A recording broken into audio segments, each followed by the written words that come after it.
श्री राजीव जी से आग्रह करूंगा कि चिर प्रतीक्षित उनका व्याख्यान, जो कि सब सुनने के लिए आतुर हैं, कृपया स्टेज पर आके अपना व्याख्यान शुरू करें।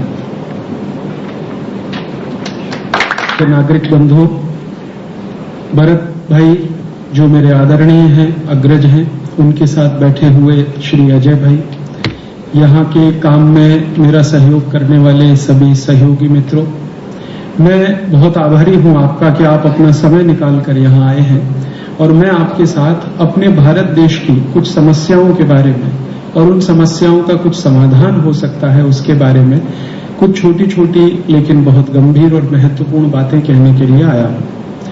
पिछले वर्ष भी मैं आया था, आप में से कुछ लोगों ने शायद सुना होगा और कुछ लोगों ने शायद ऑडियो सीडी या कैसेट्स में सुना होगा। कुछ ऐसी बातें मैं आपसे शेयर करना चाहता हूँ जो भारत देश के बारे में शायद आपको अभी तक सुनने में ना आई हो, पढ़ने में भी ना आई हो और भारत के बारे में कभी विचार करते समय आपके मन में भी ना आया हो। ऐसी कुछ बातें मैं आपसे शेयर करना चाहता हूँ।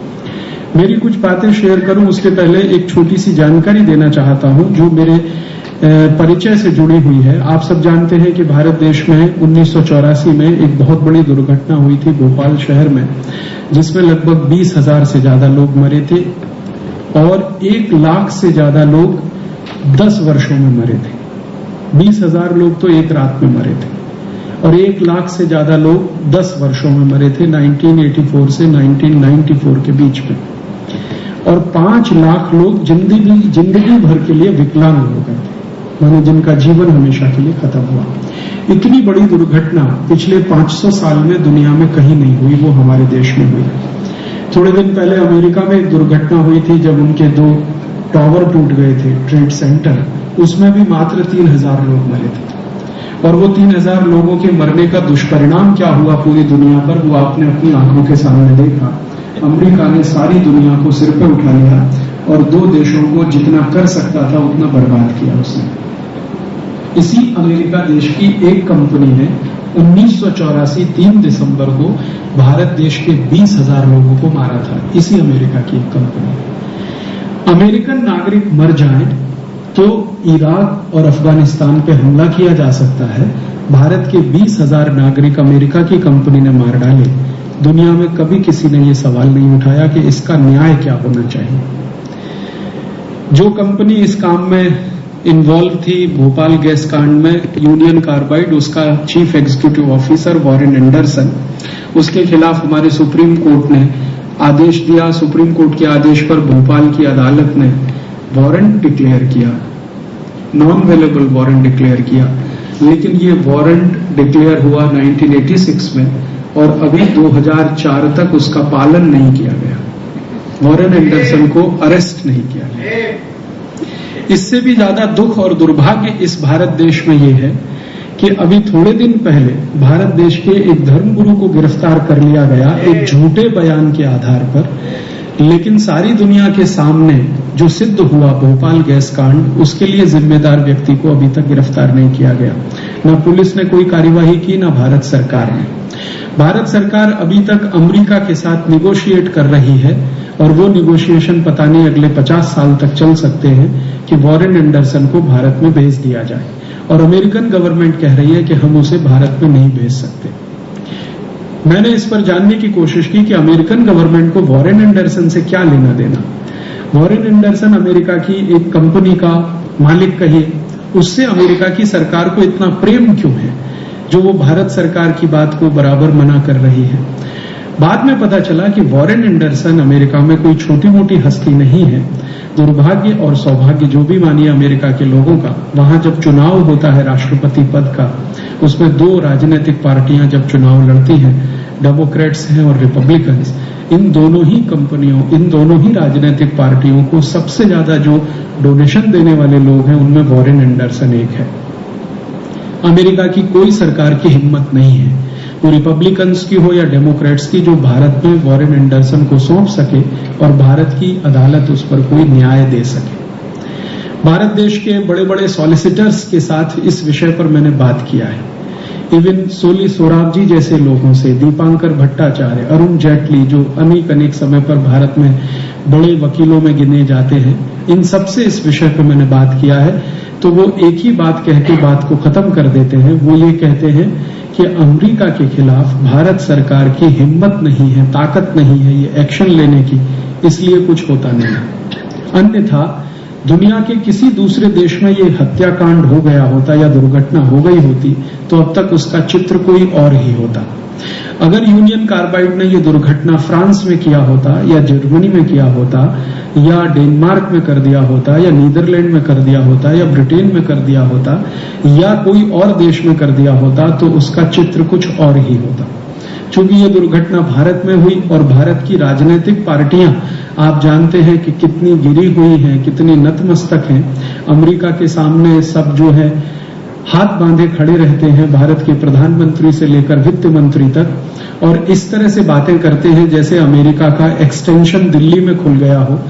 अब तो हमारे प्रधानमंत्री को ये कहने में बिल्कुल शर्म नहीं आती है कि हमें तो अमेरिका की नीतियों पे ही चलना पड़ेगा क्योंकि हम उनसे कर्ज लेते हैं। ये बात भारत के प्रधानमंत्री ने अब कहना शुरू कर दिया है। तो अब हमारे देश की स्थिति तो ऐसी है, और ये बात मुझे बहुत चोट करती रही, बहुत चुभन करती रही कि एक जिम्मेदार नागरिक होने के नाते मैं भारत देश की ऐसी स्थिति को या तो बैठे बैठे बर्दाश्त करता रहूं, देखता रहूं, या इसको बदलने के लिए कुछ प्रयास करूं। बहुत लोग भारत में हैं, मेरे जैसे हैं, लेकिन वो बहुत सिनिसिज्म में फंस गए हैं। वो मानते हैं कि कुछ हो नहीं सकता, कुछ अच्छा नहीं हो सकता, अब जो है वही स्वीकार करना पड़ेगा। लेकिन बहुत लोग ऐसे हैं भारत में जो ये मानते हैं कि नहीं, कुछ करना चाहिए, उसका परिणाम जो मिले मिले, लेकिन हमें प्रयास करना चाहिए। मैं व्यक्तिगत रूप से कर्मण्येवाधिकारस्ते मा फलेषु कदाचन में विश्वास करता हूं।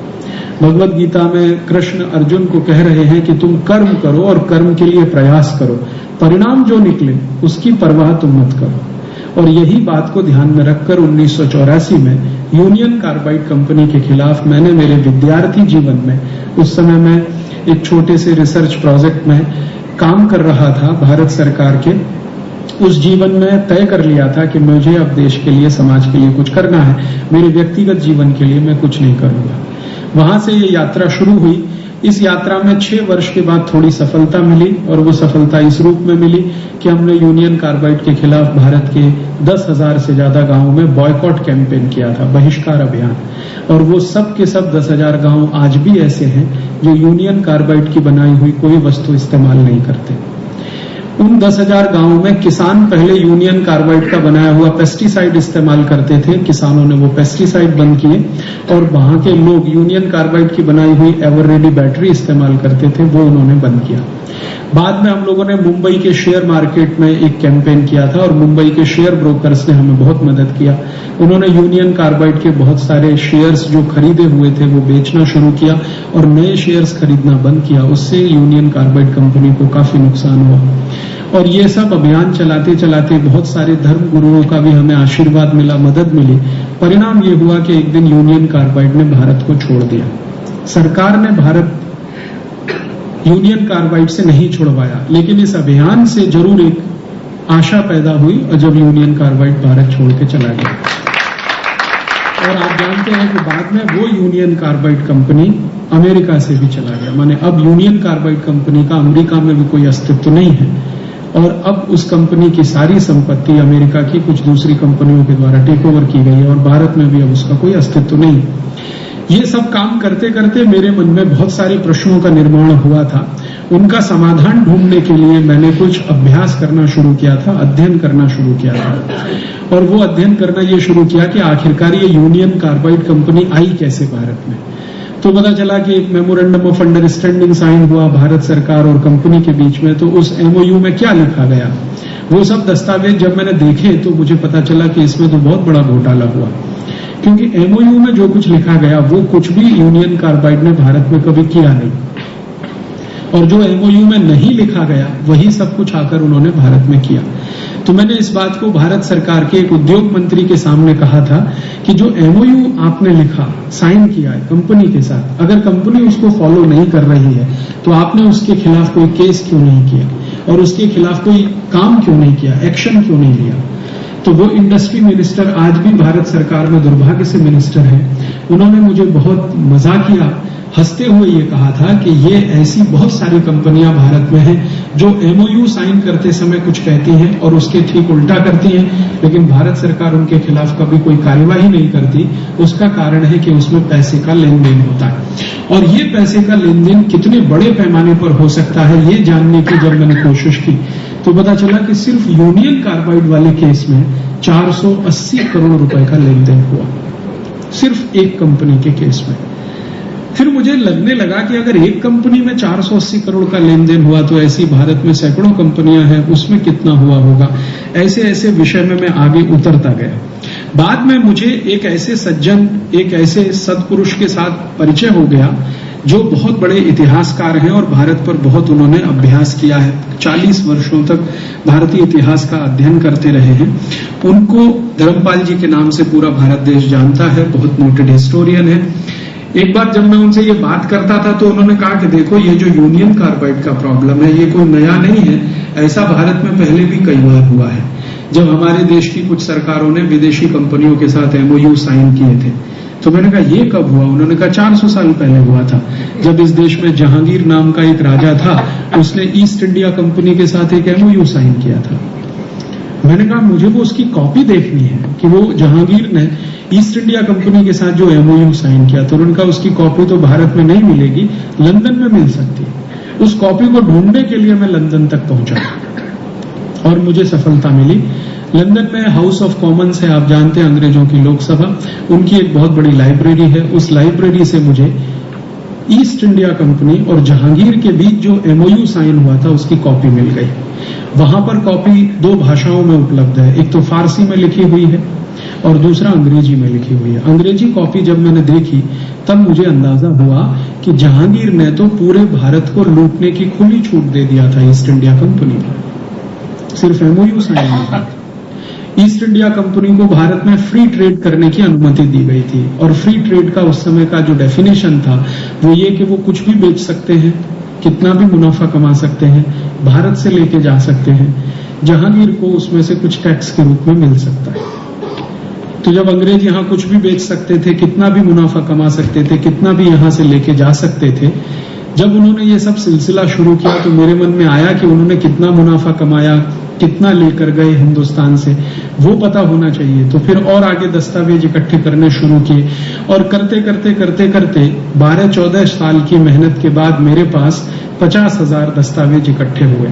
50,000 डॉक्यूमेंट्स मैंने house of Commons library London से, इंडिया ऑफिस लाइब्रेरी लंदन से इकट्ठे करके भारत के बारे में थोड़ा जानना समझना शुरू किया। बाद में पता चला कि जो ईस्ट इंडिया कंपनी के साथ एमओयू साइन हुआ था, ऐसे कुछ एमओयू कुछ फ्रेंच कंपनियों के साथ भी हुए थे ईस्ट इंडिया कंपनी के पहले। फिर पता चला कि फ्रेंच कंपनियों से पहले भारत के राजाओं ने कुछ पोर्चुगीज कंपनियों के साथ भी एमओयू साइन किए थे। भारत में 1498 में 20 मई को एक राजा ने एक पोर्चुगीज कंपनी के साथ एमओयू साइन किया था और वो पोर्चुगीज कंपनी का भारत में जो प्रतिनिधि था उसका नाम था वास्को डी गामा। उस वास्को डी गामा के साथ केरल, आप जानते हैं, पहले केरल मलाबार के नाम से जाना जाता था। मलाबार में एक राजा होता था जिसका नाम था झामोरिन, कालीकट उसकी राजधानी था।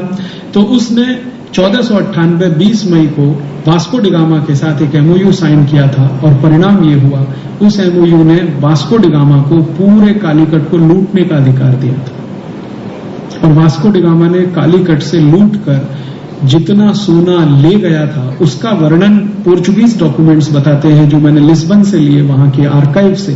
लिस्बन आर्काइव्स में जब मैं गया ढूंढने के लिए कि वास्को डी गामा कितना कुछ लूट के ले गया, तो पहला एमओयू जब साइन हुआ 20 मई 1498 को, उसके बदले में वास्को डी गामा कम से कम 7 जहाज भरकर सोने की अशर्फी यहां से ले गया था। एक जहाज में कम से कम 6 से 7 मीट्रिक टन सोना आता था। ऐसे 7 जहाज भरकर लेके गया था और सिर्फ एक ही एरिया से जिसको मलाबार कहते हैं। पूरे भारत देश की कल्पना नहीं कर सकते, एक एरिया से वो लेके गया। फिर दूसरी बार अगेन वास्को डी गामा आया, फिर एक और एमओयू साइन किया, फिर उसके बाद वो कुछ लेके गया। तो मुझे ये समझ में आने लगा कि ये भारत में बड़ी पुरानी बीमारी है विदेशी कंपनियों से एमओयू साइन करने की, और ये बीमारी इतनी खतरनाक है कि बाहर वालों को बुलाकर अपने को लुटवाने की, कि आओ और आप हमको लूट के ले जाओ, हम आपका स्वागत करेंगे, आपको अतिथि बनाकर अपने महल में ठहराएंगे, खीर पूड़ी खिलाएंगे और आपको लूटने का लाइसेंस भी देंगे कि आप इस देश को लूट के ले जाओ। तो ये बीमारी जब इतनी ज्यादा पुरानी है तो मैंने सोचना शुरू किया कि इसके गहरे कुछ निहितार्थ होने चाहिए, और उस दिशा में बढ़ते बढ़ते बढ़ते बढ़ते कुछ समझ में आने लगा, और वो समझ में आते आते आज इस निष्कर्ष पे मैं पहुंचा कि ये बीमारी जो भारत में 14वीं शताब्दी में आई थी, वो बीमारी अब 21वीं शताब्दी में और ज्यादा तीव्रता से आ गई है। 14वीं शताब्दी में तो एक दो राजा थे और एक दो विदेशी कंपनियां थी जिनके साथ एमओयू साइन होते थे। अब 21वीं शताब्दी के भारत के जो राजा हैं वो तो हजारों अमेरिकन यूरोपियन कंपनियों के साथ एमओयू साइन कर रहे हैं, और हवाई जहाज में उड़ कर जा रहे हैं उनको बुलाने के लिए कि आप आइए, हमने भारत के सारे दरवाजे खोल दिए हैं, जो कुछ लूटना चाहते हैं लूट के ले जाइए, जो कुछ हमारे पास बच गया है पिछले 500 साल में लूटने के बाद वो आप ले जाइए। 500 साल तो हमने लूटने के लिए दरवाजे खोले ही थे, अब आने वाले 100-150 साल में भी जो बचा है वो भी आप लेके चले जाइए। तो ये एक बीमारी हमारे देश में जो 14वीं-15वीं शताब्दी में आई, वो बीमारी अब बहुत गहरी हो गई है। पहले ये इंडिविजुअल लेवल पे थी, अब इंस्टीट्यूशनल हो गई है ये बीमारी। पहले भारत में आप जानते हैं आजादी के पहले 565 रियासतें थी तो 565 राजा थे, तो एक दो राजा एक दो विदेशियों को बुलाता था। अब भारत में क्या है कि सभी राज्य मिलकर एक यूनियन हो गया है, और राजा पूरा का पूरा एक है, प्राइम मिनिस्टर हो या दूसरा हो, वो सीधे ही बुला लेता है और पूरे भारत में लूटने का अधिकार दे देता है और लाइसेंस दे देता है।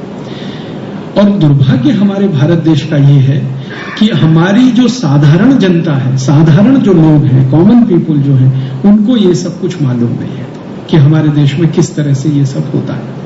और मुझे तो इससे भी ज्यादा दुख इस बात का होता है कि साधारण लोगों को मालूम नहीं है तो एक बार उनको क्षमा किया जा सकता है, लेकिन भारत में ये जो पढ़ा लिखा क्लास है, जिसको एजुकेटेड आप कह सकते हैं, और आप चाहें तो उसको बेस्ट क्वालिटी ब्रेन कह सकते हैं दुनिया का, इसको भी इन सब विषयों में कोई रस नहीं है और कोई बहुत ज्यादा चिंता नहीं है। जो भरत भाई बार बार कहते हैं ना, जगे हुए को कैसे जगाओगे, ये जो जगा हुआ क्लास है ये यही है। इसमें चार्टर्ड अकाउंटेंट्स हैं, इंजीनियर्स हैं, डॉक्टर हैं, मैनेजर हैं, वो सब जानते हैं कि भारत की बड़े पैमाने पर लूट हो रही है, लेकिन कभी गांव-गांव जाके लोगों को बताएं, समझाएं, बातें करें, इस पे कोई प्रयास ही नहीं करते हैं, और इससे कैसे जूझें और इसमें समस्या का क्या समाधान निकले उसमें भी कोशिश नहीं करते। अभी थोड़े दिन पहले मैं भारत में एक बहुत बड़ी कॉन्फ्रेंस में गया था। भारत के कई डॉक्टर्स लोगों का एक संगठन है, इंडियन मेडिकल एसोसिएशन, उनकी एक कॉन्फ्रेंस में गया था। उसमें भारत देश के कई बड़े माने जाने डॉक्टरों के साथ बात करता था, चर्चा करता था। तो उनके सामने मैंने एक प्रश्न रखा था कि आजकल भारत में एक बीमारी बहुत हो गई है, शायद दुनिया में भी ज्यादा हो गई है, हार्ट अटैक। बहुत ज्यादा हृदय घात हो रहे हैं और कम उम्र में हृदय घात हो रहे हैं। 35-40 साल की उम्र में भी लोगों को हार्ट अटैक हो रहे हैं। उसका समाधान के रूप में भारत में जो होता है वो क्या होता है? एक सबसे पहला स्टेप है हार्ट अटैक के समाधान में, वो है एंजियोप्लास्टी। एंजियोप्लास्टी में एक छोटा सा स्प्रिंग है जो स्टंट के नाम पर डाला जाता है। आपकी जो आर्टरीज हैं, जहां पे कुछ थोड़ा बहुत ब्लॉकेज है, तो उन आर्टरीज को थोड़ा एक्सपेंड करने के लिए, उसमें जगह ज्यादा बनाने के लिए एक स्प्रिंग डालते हैं। वो स्प्रिंग वैसा ही होता है जैसे बॉल पेन में आपने देखा होगा। वो स्प्रिंग बनाने का खर्चा मात्र 3-3.25 रुपए आता है, और भारत में वो 35,000 से लेकर 1 लाख रुपए के बीच में बेचा जाता है। मैंने इस विषय पर बहुत सारे सर्जन्स लोग जो रोज एंजियोप्लास्टी के 4-5 ऑपरेशन करते हैं, उनके साथ बात किया कि ये जो स्प्रिंग आप डालते हैं, इसकी कॉस्ट ऑफ प्रोडक्शन 3 रुपए, 3.25 रुपए। हाँ, बिल्कुल सही है, इतनी ही है। फिर ये 35,000 से लेके 1 लाख रुपए में डाली जाती है। आपको लगता नहीं कि भारत की लूट हो रही है? तो कहते हैं हाँ, लगता है लूट हो रही है। तो इस लूट को रोकने के लिए कोई प्रयास नहीं किया जाना चाहिए? तो वो कहते हैं आप करो। मैंने कहा मैं तो सर्जन नहीं, मैं तो डॉक्टर नहीं। आप तो डॉक्टर हैं, आप तो सर्जन हैं। आपको तो सरकार ने एक ऊंची डिग्री देकर आपके ऊपर लाखों रुपए खर्च करके इस जिम्मेदारी के लिए बनाया है। आपका तो पहला कर्तव्य और धर्म है। तो उन्होंने कहा कि हाँ बात तो सही है, लेकिन अंत में एक ने धीमे से कहा कि ये जो 35,000 से 1 लाख के बीच में ये बिकता है स्टंट, इसमें कुछ कमीशन हमारा भी है। तो हम चुप बैठे। ये बात जब मैंने भारत के राष्ट्रपति महोदय तक पहुंचाई, जिनका नाम है डॉक्टर अब्दुल कलाम, और मैंने उनसे कहा कि आप तो डीआरडीओ में बड़े पद पर काम कर चुके हैं और आप इस देश के बहुत सिंसियर साइंटिस्ट में माने जाते हैं, जो सच में बहुत सिंसियर है, सिर्फ अपने लिए नहीं सोचते और के लिए भी सोचते हैं, आप इसमें कुछ प्रयास कराइए। तब उन्होंने एक लंबा पत्र मुझे भेज दिया और कहा कि मैंने डीआरडीओ में रहते हुए प्रयास किया था और ये जो स्टंट भारत में बाहर से आता है, अमेरिका से बेसिकली आता है, 35,000 से 1 लाख रुपए के बीच में, इसको डॉक्टर अब्दुल कलाम के प्रयासों से 10 रुपए में तैयार किया गया था। लेकिन भारत सरकार ने उस समय डॉक्टर कलाम का साथ नहीं दिया, अमेरिकी कंपनी का साथ दिया, तो आज तक वो योजना कार्यान्वित नहीं हो पाई। ये डॉक्टर अब्दुल कलाम ने मुझे लिख के भेजा। तो मैंने कहा जिस समय आप साइंटिस्ट थे तब भारत सरकार ने आपको मदद नहीं किया, ठीक है, समझ में आता। अब तो आप भारत सरकार के मुखिया हैं, अब तो आप प्रेसिडेंट हैं, अब तो आपके लिए बहुत आसान है ये सब करना। तो उन्होंने कहा अब और मुश्किल है, पहले ज्यादा आसान था, अब और मुश्किल है। अब क्या है, अब मैं प्रोटोकॉल से इतना घिरा हुआ हूं चारों तरफ से कि अब तो मेरी जिंदगी की सारी आजादी खत्म हो गई। और उन्होंने दुख से कहा कि अगर मेरी बहन राष्ट्रपति भवन में मुझे राखी बांधने के लिए आए तो उसके लिए होम सेक्रेटरी से परमिशन लेना पड़ता है, होम मिनिस्ट्री से परमिशन लेना पड़ता है। अगर होम मिनिस्ट्री को मेरी बहन पर डाउट हो जाए तो वो परमिशन भी नहीं देता है और वो बिना राखी बांधे चली जाती है। उन्होंने कहा कि अब तो मैं बिल्कुल कुछ नहीं कर सकता, पहले तो थोड़ा बहुत कर सकता था, अब तो कुछ नहीं कर सकता। मैंने कहा आप कम से कम सरकार को सजेशन दे सकते हैं, सुझाव दे सकते हैं। तो उन्होंने कहा मैंने तो ऐसे ऐसे सुझाव सरकार को दिए हैं जिनको सरकार ने फाड़कर रद्दी की टोकरी में फेंक दिया है। आप जानते हैं डॉक्टर अब्दुल कलाम ने एक बहुत सीरियस सजेशन दिया था कि भारत की राजनीतिक पार्टियों के ऊपर इस बात की पाबंदी होनी चाहिए कि वो क्रिमिनल्स को टिकट ना दें। और आप जानते हैं इस पर सुप्रीम कोर्ट का जजमेंट था। सुप्रीम कोर्ट ने जजमेंट दिया था कि भारत में कोई भी क्रिमिनल को राजनीतिक पार्टी अगर टिकट दे तो उस राजनीतिक पार्टी की मान्यता रद्द होनी चाहिए। सुप्रीम कोर्ट के इस जजमेंट को भारत की सरकार लागू करने के मन में नहीं थी और भारत सरकार ने उलट कर कहा कि सुप्रीम कोर्ट कौन होता है हमको ये कहने वाला, हम संसद में कानून पलट देंगे। तो सुप्रीम कोर्ट का ये जजमेंट पलटने के लिए भारत के घोटालेबाज नेताओं ने, भ्रष्ट नेताओं ने, हरामखोर नेताओं ने एक साथ मिलकर एक ऐसा कानून बना दिया जिससे सुप्रीम कोर्ट का ये जजमेंट ही निष्प्रभावी हो गया और वो आज तक लागू नहीं हुआ। डॉक्टर कलाम को इसका बहुत धक्का लगा है और आज तक वो उस धक्के से उबर नहीं पाए। उन्होंने कहा कि मैंने तो एक कोशिश की थी भारत के हित में कुछ अच्छा हो जाए, लेकिन ये राजनीतिक पार्टियों का ऐसा समूह जो यहाँ बैठ गया है ये तो कुछ करने नहीं देता है। और उन्होंने व्यक्तिगत बातचीत में ये स्वीकार किया है कि अब भारत में कुछ अच्छा होगा तो जमीन से कोई रिवॉल्यूशन हो तो संभव है, दिल्ली बैठकर कुछ नहीं हो सकता। वो भी इस निष्कर्ष पर पहुंच चुके हैं। ऐसी गंभीर समस्या में हमारा देश है, या कहें तो बहुत गंभीर बीमारी में हमारा देश फंसा है। इस बीमारी की जड़ें कहाँ हैं वो जानने की कोशिश मैं पिछले कुछ वर्षों से करता रहा और इस बीमारी की जड़ों को जानने की कोशिश में मैंने आपसे कहा कि कुछ डॉक्यूमेंट्स मैंने जो इकट्ठे किए, उन डॉक्यूमेंट्स को मैंने जब देखना शुरू किया तो मेरे मन में पहले प्रश्न ये आता था कि ये बीमारी कितनी पुरानी है। 50 साल पुरानी है, 100 साल पुरानी है, 150 साल पुरानी है।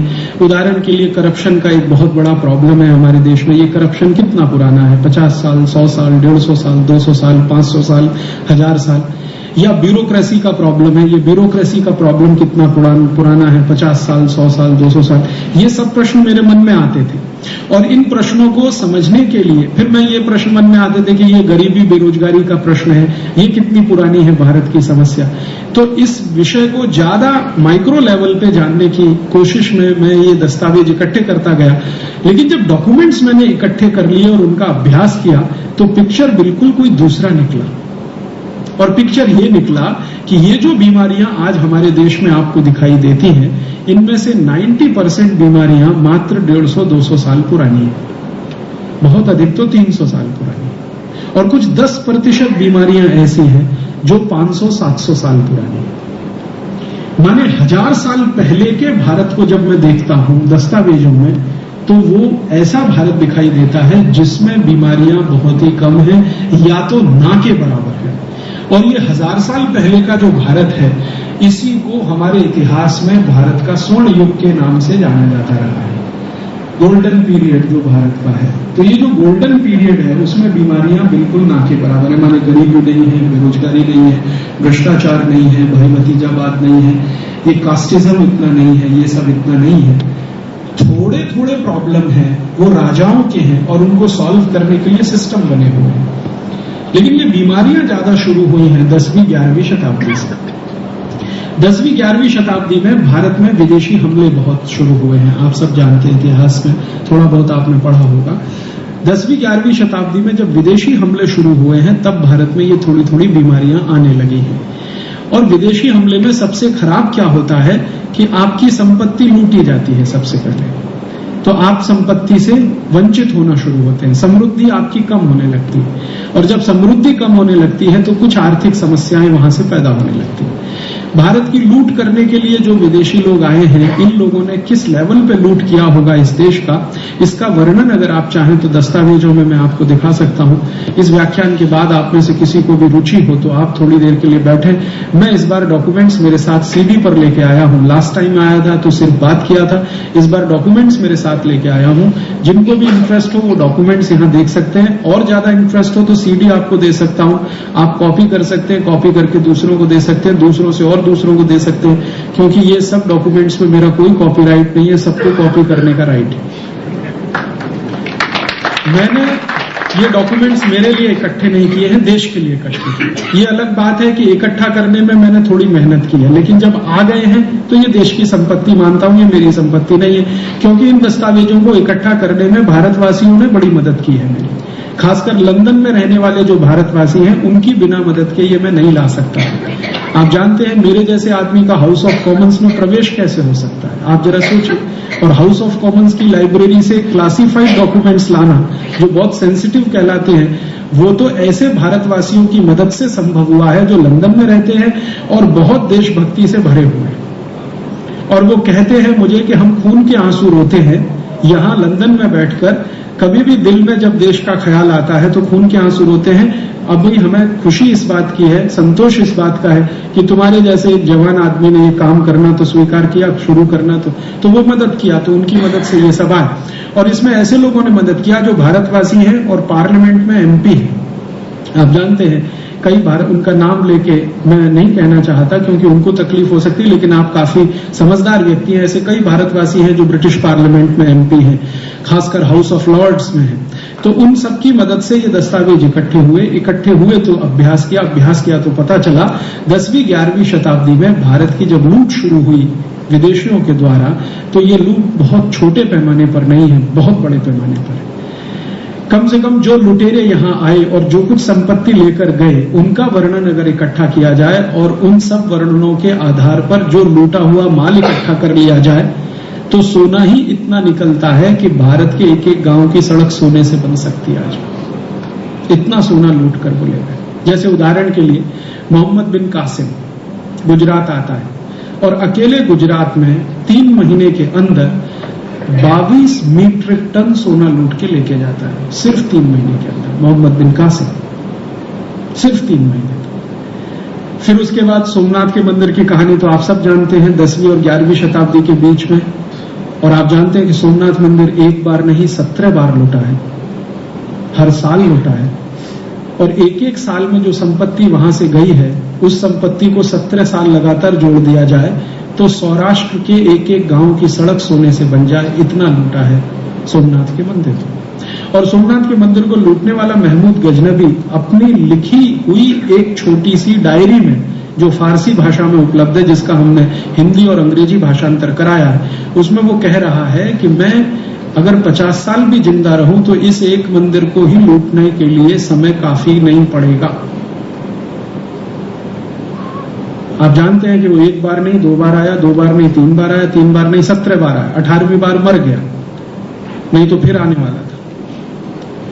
तो वो कह रहा है कि अगर मैं 50 साल और जिंदा रहूं तो इस एक मंदिर को लूटने के लिए समय कम पड़ेगा। माने उस एक ही मंदिर में इतनी संपत्ति है जिसको लूटने के लिए किसी एक व्यक्ति को 17 बार आना पड़ता है। और ये सोमनाथ का मंदिर तो एक कहानी है। ऐसे हिंदुस्तान में हजारों मंदिर हैं, मठ हैं जो लूटे गए हैं, जिनकी संपत्ति भारत से बाहर गई है। और ये कहानी शुरू होती है 10वीं 11वीं शताब्दी से और ये अंत होती है 15 अगस्त 1947 को। इस पूरे पीरियड में जो भारत की लूट हुई है, उनमें जो मुख्य लुटेरे भारत में आए हैं, दुर्भाग्य से उन सबको भारत के इतिहास में हीरोज के रूप में पढ़ाया जा रहा है।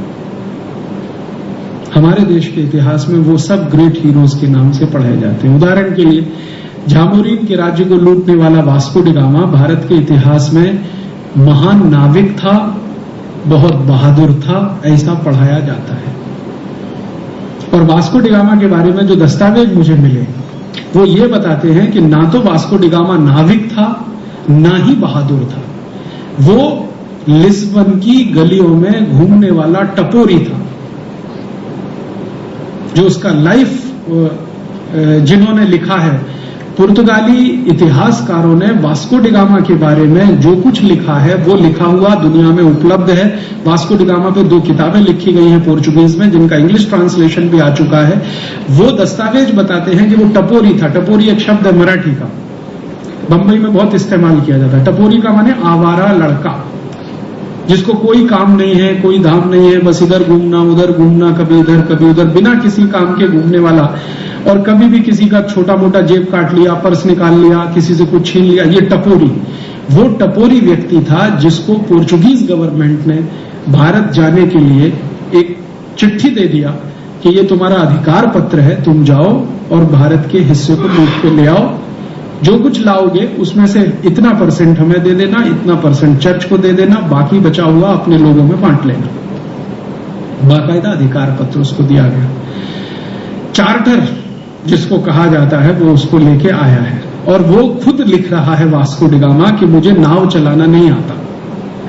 और भारत के इतिहास के विद्यार्थी पढ़ रहे हैं कि वो बहुत महान सेलर था, उसको नाव चलाना नहीं आता। वो कहता है कि मैंने कभी जिंदगी में नाव नहीं चलाई और वो कहता है मुझे बहुत डर लगता है समुद्र यात्रा करने में, क्योंकि कभी भी नाव डूब जाती है।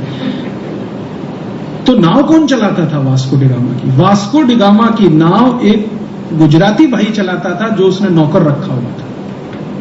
और वो गुजराती भाई जो था वो कच्छ का था। कच्छ में मांडवी नाम का एक गांव है, उस मांडवी का रहने वाला एक नाविक वास्को डी गामा के यहाँ नौकरी करता था। वो नाव लेके आया था क्योंकि है कानोजी भरत भाई को उनका नाम मालूम है, मैं भूल गया।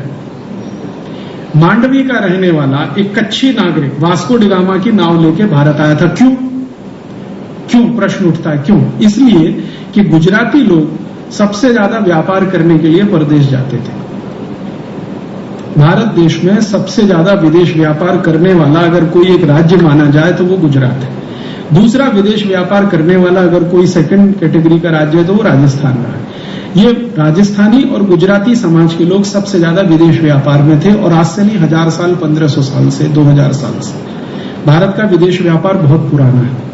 कुछ देशों ने आज एक्सपोर्ट करना शुरू किया, हम बहुत साल से एक्सपोर्ट करते रहे। और गुजरात एरिया से सबसे ज्यादा व्यापारी विदेश जाते थे व्यापार करने के लिए। वो अपने साथ जो नाविकों को लेके जाते थे उनमें से एक नाविक था वो। और वो नाविक गलती से एक बार पुर्तगाल पहुंच गया तो उसको पकड़ के बंद किया था सरकार ने, उसको वास्को डी गामा के साथ भेज दिया था और वो उसकी नाव लेके आया था। उसको सारे रास्ते मालूम थे भारत आने के, वास्को डी गामा को कुछ नहीं मालूम था, कभी उसने समुद्र यात्रा नहीं की थी। तो ये नाविक था भारत का, वो लेके आया था वास्को डी गामा को। और वास्को डी गामा अपने मेमोइर्स में लिख रहा है, अपनी डायरी में, कि मैं जो जहाज लेके भारत में आया तो मैं मानता था कि मेरे पास सबसे बड़ा जहाज है पुर्तगाल का, क्योंकि वो पुर्तगाल सरकार का जहाज था। लेकिन उसने कहा कि जब मैं भारत आ गया तो मैंने देखा मुझसे भी 20-20 गुने बड़े जहाज भारत में पहले से हैं। और वो कह रहा है कि जहाज बनाने में भारत के नागरिकों का, माने भारत के जो टेक्नोलॉजी के एक्सपर्ट्स हैं नेविगेशन के, उनका कोई सानी नहीं है। इस क्वालिटी के जहाज वो बनाते हैं कि हम कल्पना नहीं कर सकते। उसके जहाज से 20 गुने बड़े जहाज भारत में थे, वो लिख रहा है अपनी डायरी और कह रहा है कि उनका स्टील बहुत अच्छी क्वालिटी का है, उनकी लकड़ी बहुत अच्छी क्वालिटी की है। और वो कहता है कि जहाज बनाने की इंडस्ट्री भारत की सबसे अच्छी इंडस्ट्रीज में एक है। और आप जानते हैं कि ये कच्छ में कई गांव हैं जहां जहाज बनाने का काम होता रहा है। और सिर्फ कच्छ में ही नहीं, भारत के कोस्टल बेल्ट के जितने भी बड़े गांव हैं सभी में जहाज बनाने का काम बड़े पैमाने पे होता रहा है। और ये आज का नहीं है, 1000, 1200, 1500 साल पहले का है। तो वो कहता है कि मैं तो यहाँ आ गया इसकी वजह से, माने वो गुजराती नागरिक उसको ले आया और लूट के जो ले गया है। वास्को डी गामा भी एक बार नहीं आया भारत में, बार बार आया है और बार बार यहाँ से लूट के ले गया। और वास्को डी गामा जैसे बहुत सारे हैं। डुप्ले आया, एक फ्रांसीसी है, वो यहाँ से लूट के ले गया है। डुप्ले जब यहाँ आया है तो उसकी जेब में मुश्किल से 50 फ्रैंक है, फ्रांस की करेंसी फ्रैंक 50 मुश्किल से। और जब वो यहां से गया है तो उसने काउंट किया है, उसके पास सोने के रूप में, चांदी के रूप में, हीरे जवाहरात के रूप में कम से कम 10 लाख फ्रैंक की संपत्ति है जब वो यहां से गया। एक डुप्ले। और डुप्ले जैसे भारत में 50 से ज्यादा फ्रेंच ऑफिसर्स आए हैं और वो लूट के ले गए हैं इस देश को। ये फ्रांसीसियों की लूटमारी जब बंद हुई है उसके बाद वो ये अंग्रेजों की लूटमारी शुरू हुई है इस देश में, पुर्तगालियों की, फिर फ्रांसीसियों की, फिर अंग्रेजों की। और अंग्रेजों की लूटमारी करने वाले जो बड़े अंग्रेज अधिकारी इस देश में आए जिन्होंने सबसे ज्यादा इस देश को लूटा, उसमें है रॉबर्ट क्लाइव। और रॉबर्ट क्लाइव का बयान मेरे पास है, 3.5 घंटे का उसका स्टेटमेंट है जो ब्रिटिश पार्लियामेंट के सामने उसने दिया है। जब वो यहां आया है तो ईस्ट इंडिया कंपनी के क्लर्क की हैसियत से आया है और क्लर्क की हैसियत से उसकी साल की पगार 50 ब्रिटिश पाउंड की है। साल की पगार 50 ब्रिटिश पाउंड की है। और साल की पगार 50 ब्रिटिश पाउंड की क्लर्क की हैसियत से जब यहां आता है रॉबर्ट क्लाइव, तो बाद में उस रॉबर्ट क्लाइव को जिम्मेदारी दी गई है अंग्रेज सेना के सेनापति की। और सेनापति की जिम्मेदारी के बाद वो सिराजुद्दौला के साथ युद्ध लड़ता है। युद्ध में धोखा होता है सिराजुद्दौला को, मीर जाफर से दोस्ती करके वो सिराजुद्दौला के खिलाफ भड़काता है और सिराजुद्दौला की हत्या कराता है। और उसके बाद जो बंगाल का नवाब बनकर इंग्लैंड जाता है और उस इंग्लैंड की पार्लियामेंट में 3.5 घंटे का भाषण देता है और उससे पूछा जाता है कि तुमने भारत से क्या क्या लाया है, तो वो कहता है कि मैं भारत से जो संपत्ति लाया हूं वो कम से कम 1 करोड़ ब्रिटिश पाउंड के बराबर है। पहली बार जब वो गया है। आप शायद जानते हैं कि ये साधारण सा क्लर्क, ईस्ट इंडिया कंपनी का साधारण सा क्लर्क रॉबर्ट क्लाइव जब भारत से वापस गया है पहले ही बार में, तो उसने इतनी संपत्ति बनाई है कि एक पूरा द्वीप खरीद लिया उसने, पूरा का पूरा द्वीप। और इतनी संपत्ति वो यहां से लेके गया कि उसने उसका म्यूजियम बनाया। और क्लाइव का म्यूजियम आज भी है, आप चाहें तो कभी जाके देख आइए, मैं देख आया। क्लाइव के म्यूजियम में आज भी वो सारे भारत के बेशकीमती हीरे जवाहरात, सोने चांदी के बहुत सारे सामान भरे पड़े हैं जिनको कभी कभी नीलाम किया जाता है। थोड़े दिन पहले एक नीलामी हुई थी, क्लाइव के परिवार के लोगों ने एक कप और एक प्लेट को नीलाम किया था, जो एक कप और एक प्लेट सोने का 47,000 ब्रिटिश पाउंड में नीलाम हुआ अभी थोड़े दिन पहले। और उसी क्लाइव के खजाने में से हमारे देश के एक व्यक्ति विजय माल्या ने एक तलवार लाई, वो रॉबर्ट क्लाइव तो नहीं। जब टीपू सुल्तान के खिलाफ अंग्रेजों ने युद्ध लड़ा तो टीपू सुल्तान की संपत्ति लूट के अंग्रेज ले गए, तो उस संपत्ति में एक तलवार भी थी सोने की। वो तलवार अभी विजय माल्या लेके आए नीलामी में, हजारों पाउंड की।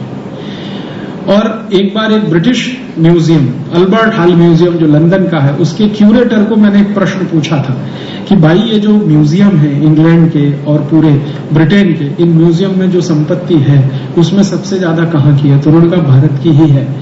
तो मैंने कहा ये वापस दे दो हमको।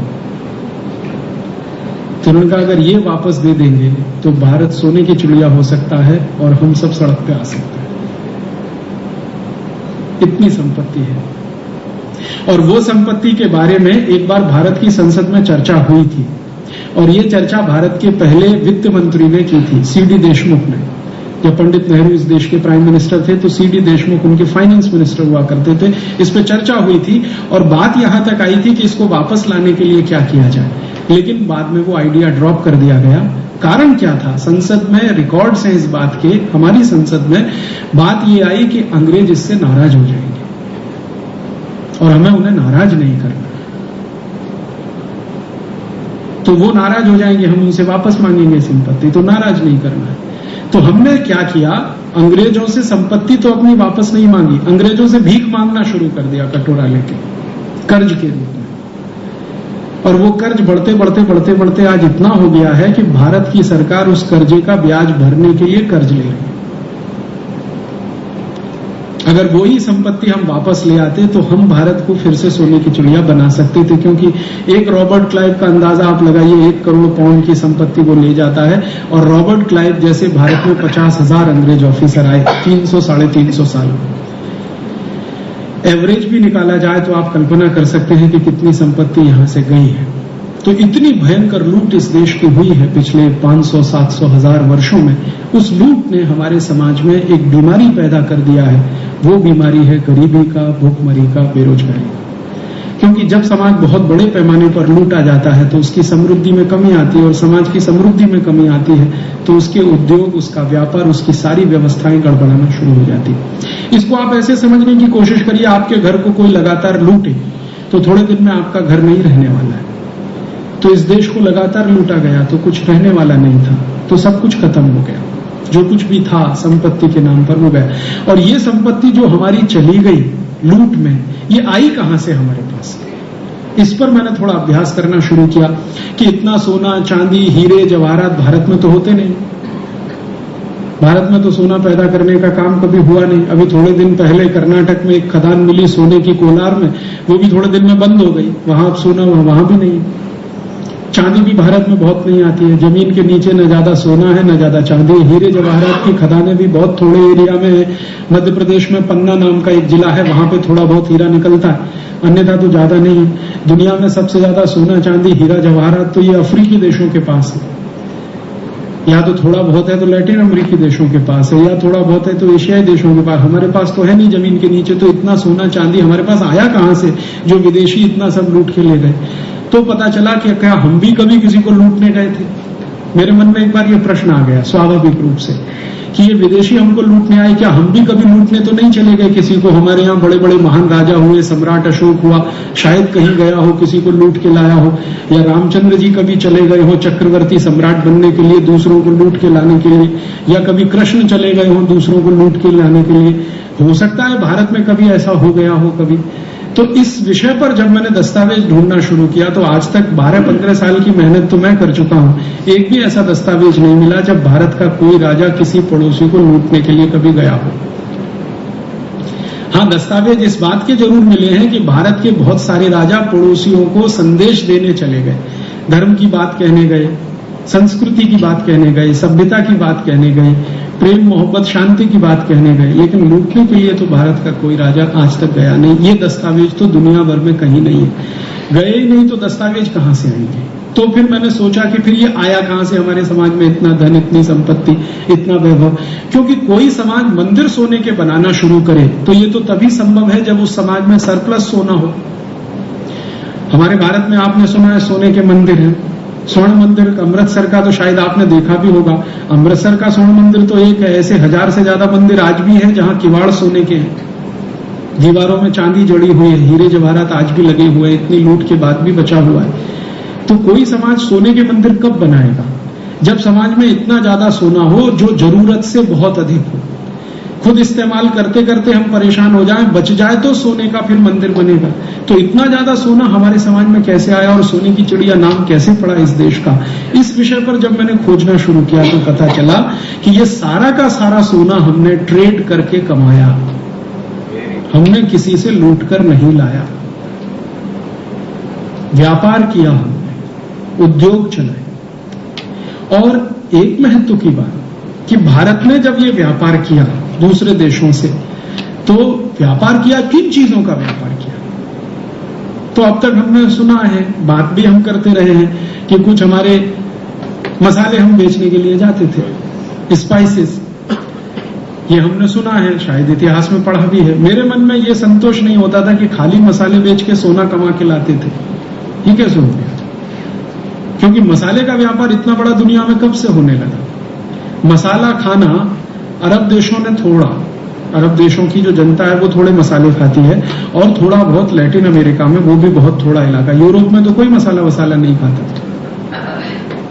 तो क्या इतना मसाला हमने बेच लिया कि इसमें से सोना, चांदी, हीरे जवाहरात इकट्ठे हो गए सारे? तो पता चला कि हम सिर्फ मसाला ही नहीं बेचते थे, हम बहुत कुछ और दूसरा भी बेचते थे। जब दस्तावेज मैंने इकट्ठे करना शुरू किया तो पता चला मसाला जितना हम बेचते थे उससे कई गुना ज्यादा स्टील बेचते थे दुनिया के देशों को। स्टील बनाना भारत में 11वीं शताब्दी से चालू है। 11वीं शताब्दी से स्टील बनाना चालू है ऑर्गेनाइज तरीके से, और 11वीं शताब्दी के पहले भारत में स्टील बनता रहा अनऑर्गेनाइज तरीके से। इसमें थोड़ा फर्क करूं, ऑर्गेनाइज और अनऑर्गेनाइज माने क्या। 11वीं शताब्दी से भारत के बहुत सारे कारीगरों द्वारा मिलकर छोटे छोटे प्रोडक्शन यूनिट्स भारत में 10,000 से ज्यादा स्थानों पर हैं। 11वीं शताब्दी के पहले इंडिविजुअल प्रोडक्शन यूनिट्स, एक घर में एक परिवार के 50-60 लोग, पहले आप जानते हैं कंबाइंड फैमिली थी भारत में।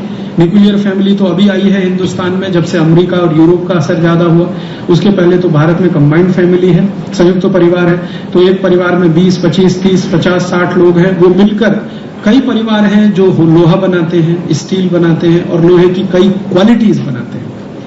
दस्तावेज जो मिले हैं मुझे, वो दस्तावेज ये बताते हैं कि भारत में लोहे का उत्पादन बहुत वर्षों तक दुनिया में सबसे अधिक होता था, और हिंदुस्तान का लोहा दुनिया के सभी देशों में जाता था, और हिंदुस्तानी लोहे से ही दुनिया के तमाम देशों में कंपनियां पानी के जहाज बनाती थी, जिससे वो व्यापार करने के लिए जगह जगह जाती थी।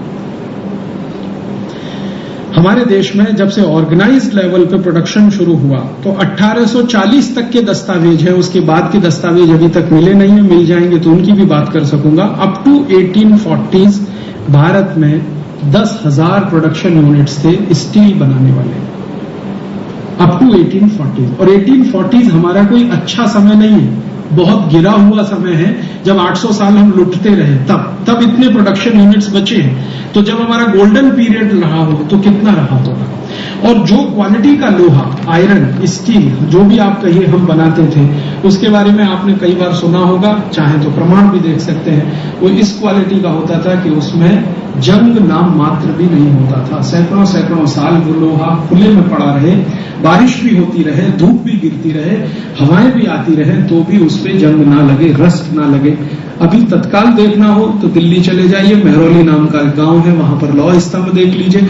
और दिल्ली में मेहरौली का जो लौह स्तंभ है, ऐसे दक्षिण भारत में कई मंदिरों में लौह स्तंभ है जो मेरी आंखों से मैंने देखे। इस क्वालिटी का लोहा हम बनाते। और भारत के लोहे की क्वालिटी की चर्चा ब्रिटिश पार्लियामेंट में 23-24 साल होती रही है। एक हीथ नाम का अंग्रेज अधिकारी है जो MP बना है बाद में, हाउस ऑफ कॉमन्स में, बाद में भारत भी आया है और इंडियन आर्मी का बहुत समय तक कर्नल रैंक पे ऑफिसर रहा, बाद में कमांडर बना और कई। वो हीथ की लिखी हुई एक पुस्तक है, वो बहुत साल तक मिलती नहीं थी, आउट ऑफ प्रिंट, और मुझे लगता है वो जानबूझ के की गई। उसमें उसने इंडियन स्टील इंडस्ट्री का पूरा वर्णन किया है। हीथ जो है 30 साल भारत में रहा है, 30 साल भारत में अनेक राज्यों में अनेक पदों पर उसने नौकरी की है। अपनी नौकरी के दौरान उसको स्टील बनाने में थोड़ा रस है हीथ को, तो वो लिख रहा है। और उसकी किताब पहले लंदन में छपी, लेकिन आउट ऑफ प्रिंट हो गई। भारत सरकार ने कभी इंटरेस्ट नहीं लिया उस किताब को रीप्रिंट करने का। वो मुझे ऐसे ही एक व्यक्ति ने, जो मेरे इन सब कामों से प्रभावित है, लंदन से कहीं से ढूंढ ढांड के भेज दिया। वो हीथ की किताब में हीथ कह रहा है कि हमने 23 साल ब्रिटिश पार्लियामेंट में भारत के लोहे की क्वालिटी पर चर्चा की है, और वो क्वालिटी दुनिया में बेजोड़ है। कोई ऐसा लोहा नहीं बना सकता जो भारत में बनता है। वो कहता है कि भारत के बाद दुनिया में एक ही देश है जो इस क्वालिटी का लोहा बनाने की ताकत रखता है, वो है चीन। और तीसरा वो कहता है कि थोड़ा बहुत लोहा बनाने की ताकत है, वो डेनमार्क के पास है। हम तो सोच भी नहीं सकते हैं कि इस क्वालिटी का लोहा बना सके। एक अंग्रेज अधिकारी खुद लिख रहा है। और वो कहता है कि हमें तो लोहा बनाने की टेक्नोलॉजी भी भारत से ही मिली है। जो कुछ हम यहाँ इंग्लैंड में बनाते हैं वो सब कुछ हमने भारत से ही सीखा है। ब्लास्ट फर्नेस बनाना अंग्रेजों ने भारत से सीखा। लोहे के लिए ब्लास्ट फर्नेस आप जानते हैं सबसे महत्वपूर्ण हिस्सा होता है, जहां पर लोहे का कच्चे माल को गलाया जाता है, तो गलाने के बाद ही फिर आगे की प्रक्रिया शुरू होती है। और वो कहता है कि जो इंडियन ब्लास्ट फर्नेस है, इसमें 1500 डिग्री सेंटीग्रेड टेम्परेचर बहुत आसानी से आ जाता है। इस क्वालिटी के ब्लास्ट फर्नेस बनाते हैं भारतवासी। और वो कहते हैं कि ये ब्लास्ट फर्नेस इतने हल्के हैं कि एक गांव से दूसरे गांव बैलगाड़ी पे रख के ले जाए जा सकते हैं। पोर्टेबल है, माने आप यहां आज चलाइए उस ब्लास्ट फर्नेस को, कल को दूसरे गांव में ले जाए, फिर वहां चलाइए। और वो कहते हैं कि ये हिंदुस्तानी जहां जहां कच्चा लोहा मिलता है, वो सभी गांवों में रहने वाले आदिवासी लोहे बनाना जानते हैं, और इनकी पीढ़ियों से लोहा बनाने का काम होता रहा है। तो हम स्टील बनाते हैं, लोहा बनाते हैं, उसको एक्सपोर्ट करते हैं तो सोना लाते हैं। ये है हमारा ट्रेड। हम लोहा बेचकर सोना लाते रहे हैं और 1-2 साल नहीं, सैकड़ों साल तक दुनिया ने हमारे लोहे का इस्तेमाल किया है। आज भी हिंदुस्तान का बना हुआ लोहा यूरोप के बहुत सारे स्थानों पे मिल जाएगा। आप में से कोई फ्रांस अगर कभी गया हो या आने वाले समय में जाने वाला हो तो आप एक जगह जरूर जाइएगा। फ्रांस में एक स्थान है लूव्र, बहुत बड़ा म्यूजियम है वहां। हिंदुस्तान का लोहा वहां पे किस क्वालिटी का उस जमाने में बनता था जब लूव्र म्यूजियम बना है। लूव्र म्यूजियम में पूरा हिंदुस्तानी लोहा इस्तेमाल हुआ है। नोत्रदाम नाम का एक चर्च है फ्रांस में, वो वहां का सबसे फेमस चर्च है। नोत्रदाम चर्च में बिजली को अर्थ करने के लिए, ये जो बिजली कड़कती है ना, उसको अर्थ करने के लिए जो रॉड डाली गई है वो हिंदुस्तानी लोहे की है। और नोत्रदाम चर्च में सिर्फ हिंदुस्तानी लोहे की रॉड ही नहीं है, दीवारों में, आप जानते हैं हिंदुस्तान में एक बहुत अद्भुत कला रही है पत्थरों को लोहे से जोड़ने की। हमारे यहाँ जितने भी पुराने आप किले देखेंगे ना, पत्थरों के हैं, लेकिन एक पत्थर से दूसरे पत्थर के बीच में लोहा लगा के उसको कस के बांधने की एक प्रक्रिया या टेक्नोलॉजी इस भारत में विकसित हुई है, नट बोल्ट को पत्थरों में फिक्स करने का। आप कोणार्क मंदिर में जाइए, आपको दिखाई देगा। शिवाजी के सारे किले देख के आइए, आपको वहां दिखाई देगा। पत्थरों को एक दूसरे से जोड़ने के लिए चूना तो लगता ही था, चूने के साथ लोहे के क्लैंप लगते थे। तो वो नोत्रदाम के चर्च में सारे के सारे लोहे के क्लैंप भारत के गए हैं, वो लगे हुए हैं। और चर्च के रिकॉर्ड्स में ये बात लिखी हुई है, लिखी गई है। और यहां तक लिखा हुआ है कि इस चर्च को बनाने वाले कारीगर भी भारत से आए, क्योंकि उस समय उनके यहां इतनी अच्छी कारीगरी का काम करने वाले कारीगर नहीं थे। तो हम सिर्फ लोहा ही नहीं बेच रहे हैं, हम इसका माने बिल्डिंग बनाने में भी हमारी महारत रही है। कंस्ट्रक्शन इंडस्ट्री में भारत बहुत आगे रहा है। और भारत की कंस्ट्रक्शन इंडस्ट्री का अगर आप वर्णन देखना चाहें तो इस पे एक नहीं, अब तो 20 किताबें हैं। हिंदुस्तान में उस क्वालिटी का कंस्ट्रक्शन होता रहा जो कोई सोचना भी आज संभव नहीं है। आप कभी राजस्थान आइए, राजस्थान के किले देखिए। जयपुर के पास एक आमेर नाम का छोटा सा स्थान है, आमेर का किला आप देखेंगे तो वहां की छत को देखिए, रूफ को देखिए, बहुत लंबी लंबी रूफ बिना किसी सपोर्ट के खड़ी हुई है, ना कोई बीम है ना कोई पिलर है, अभी भी जीवित है। और ये आमेर रूफ दुनिया में इतनी पॉपुलर हुई है कि सभी जितने बड़े आर्किटेक्ट के इंस्टीट्यूट है पूरी दुनिया में, वो सब आमेर रूफ पढ़ाते हैं अपने विद्यार्थियों, भारत को छोड़कर, भारत को छोड़कर। मैंने फ्रांस में देखा, जर्मनी में देखा, डेनमार्क में देखा, नीदरलैंड में देखा, उनके जो आर्किटेक्ट के बड़े इंस्टीट्यूट्स हैं वो आमेर रूफ पढ़ाते हैं अपने स्टूडेंट्स को। भारत की यूनिकनेस है, भारत में नहीं है, उस पर चर्चा भी नहीं होती, बात भी नहीं। हमारे यहाँ बस इतना ही है कि आमेर का किला देखने जाइए तो वो जो गाइड है ना, वो एक वाक्य में आधे मिनट में आपको ये कह देगा कि ऐसे है। उसके आगे कुछ बात करो तो उसको भी नहीं मालूम कि भाई ये कैसे अजूबा है। आप कल्पना कर सकते हैं 100 मीटर लंबा और 100 मीटर चौड़ा एक हॉल है और उसमें न कहीं कोई पिलर है और न कोई बीम है, कोई सपोर्ट नहीं, कैसे बना है। और आज का नहीं है, 800 साल पुराना है, 900 साल पुराना, 1000 साल पुराना। दुनिया में आज कोई कल्पना कर सकता है 100 मीटर लंबा 100 मीटर चौड़ा हॉल बिना किसी पिलर के और बिना किसी बीम के बना के दिखा? देखो, मैंने तो बहुत सारे दुनिया भर के एक्सपर्ट्स को पूछा है तो वो कहते हैं ये तो कुछ अजूबा है। और ये अजूबा भारत में करने वाले एक दो नहीं, हजारों लोग रहे हैं अलग अलग समय पर, अलग अलग इलाकों में। आमेर रूफ एक तरह की यूनिक हमारी वो रही है, टेक्निक रही है जो दुनिया भर में हमने दी और बहुत सारे देशों ने उसकी नकल करके सीखा। इंग्लैंड में जिसको आर्किटेक्ट का जन्मदाता माना जाता है, उसकी लिखी हुई किताब अभी मैं पढ़ रहा था थोड़े दिन पहले, लिटनर करके एक बड़ा इंजीनियर है, कंस्ट्रक्शन का एक्सपर्ट है। वो कहता है कि हमने तो कंस्ट्रक्शन सीखा है भारत से, ये अलग बात है कि जिनसे हमने सीखा उन्हीं को हमने मार डाला। वो अपनी ही किताब में लिख रहा था, हमने सीखा है भारत से, लेकिन ये अलग बात है कि हमने जिनसे सीखा उन्हीं को मार डाला। क्यों? सबूत नष्ट करने के लिए मार डाला। तो हुआ ये होगा कि भारत में इस तरह के जो विशेषज्ञ रहे होंगे, इनको ये पकड़ के ले गए होंगे, सीख लिया होगा, फिर उनको मार डाला होगा। ये तो उनकी पॉलिसी रही है पुरानी। तो इस तरह से तो यहां से कंस्ट्रक्शन का इतना बड़ा काम होता है, तो कंस्ट्रक्शन मटेरियल भी एक्सपोर्ट होता है। यहां से ब्रिक्स एक्सपोर्ट हुई है। दुनिया भर में ब्रिक्स बनाने की टेक्नोलॉजी 2 ही देशों से गई है, एक तो चीन, दूसरा भारत। यही 2 देश हैं जिन्होंने दुनिया भर को ब्रिक्स बनाना सिखाया। और चूने का इस्तेमाल, जो सीमेंट से 1000 गुना ज्यादा ताकतवर है, जिसकी उम्र कम से कम 500 साल है, अधिक से अधिक 1500 साल है। सीमेंट की अधिक से अधिक उम्र 100 साल है, चूने की उम्र अधिक से अधिक 1500 साल है। वो चूने का काम इस देश में साधारण गांवों में होता रहा है। और खासकर जो इलाके में लाइमस्टोन मिलता है भारत में, वो सभी इलाके में ये होता है।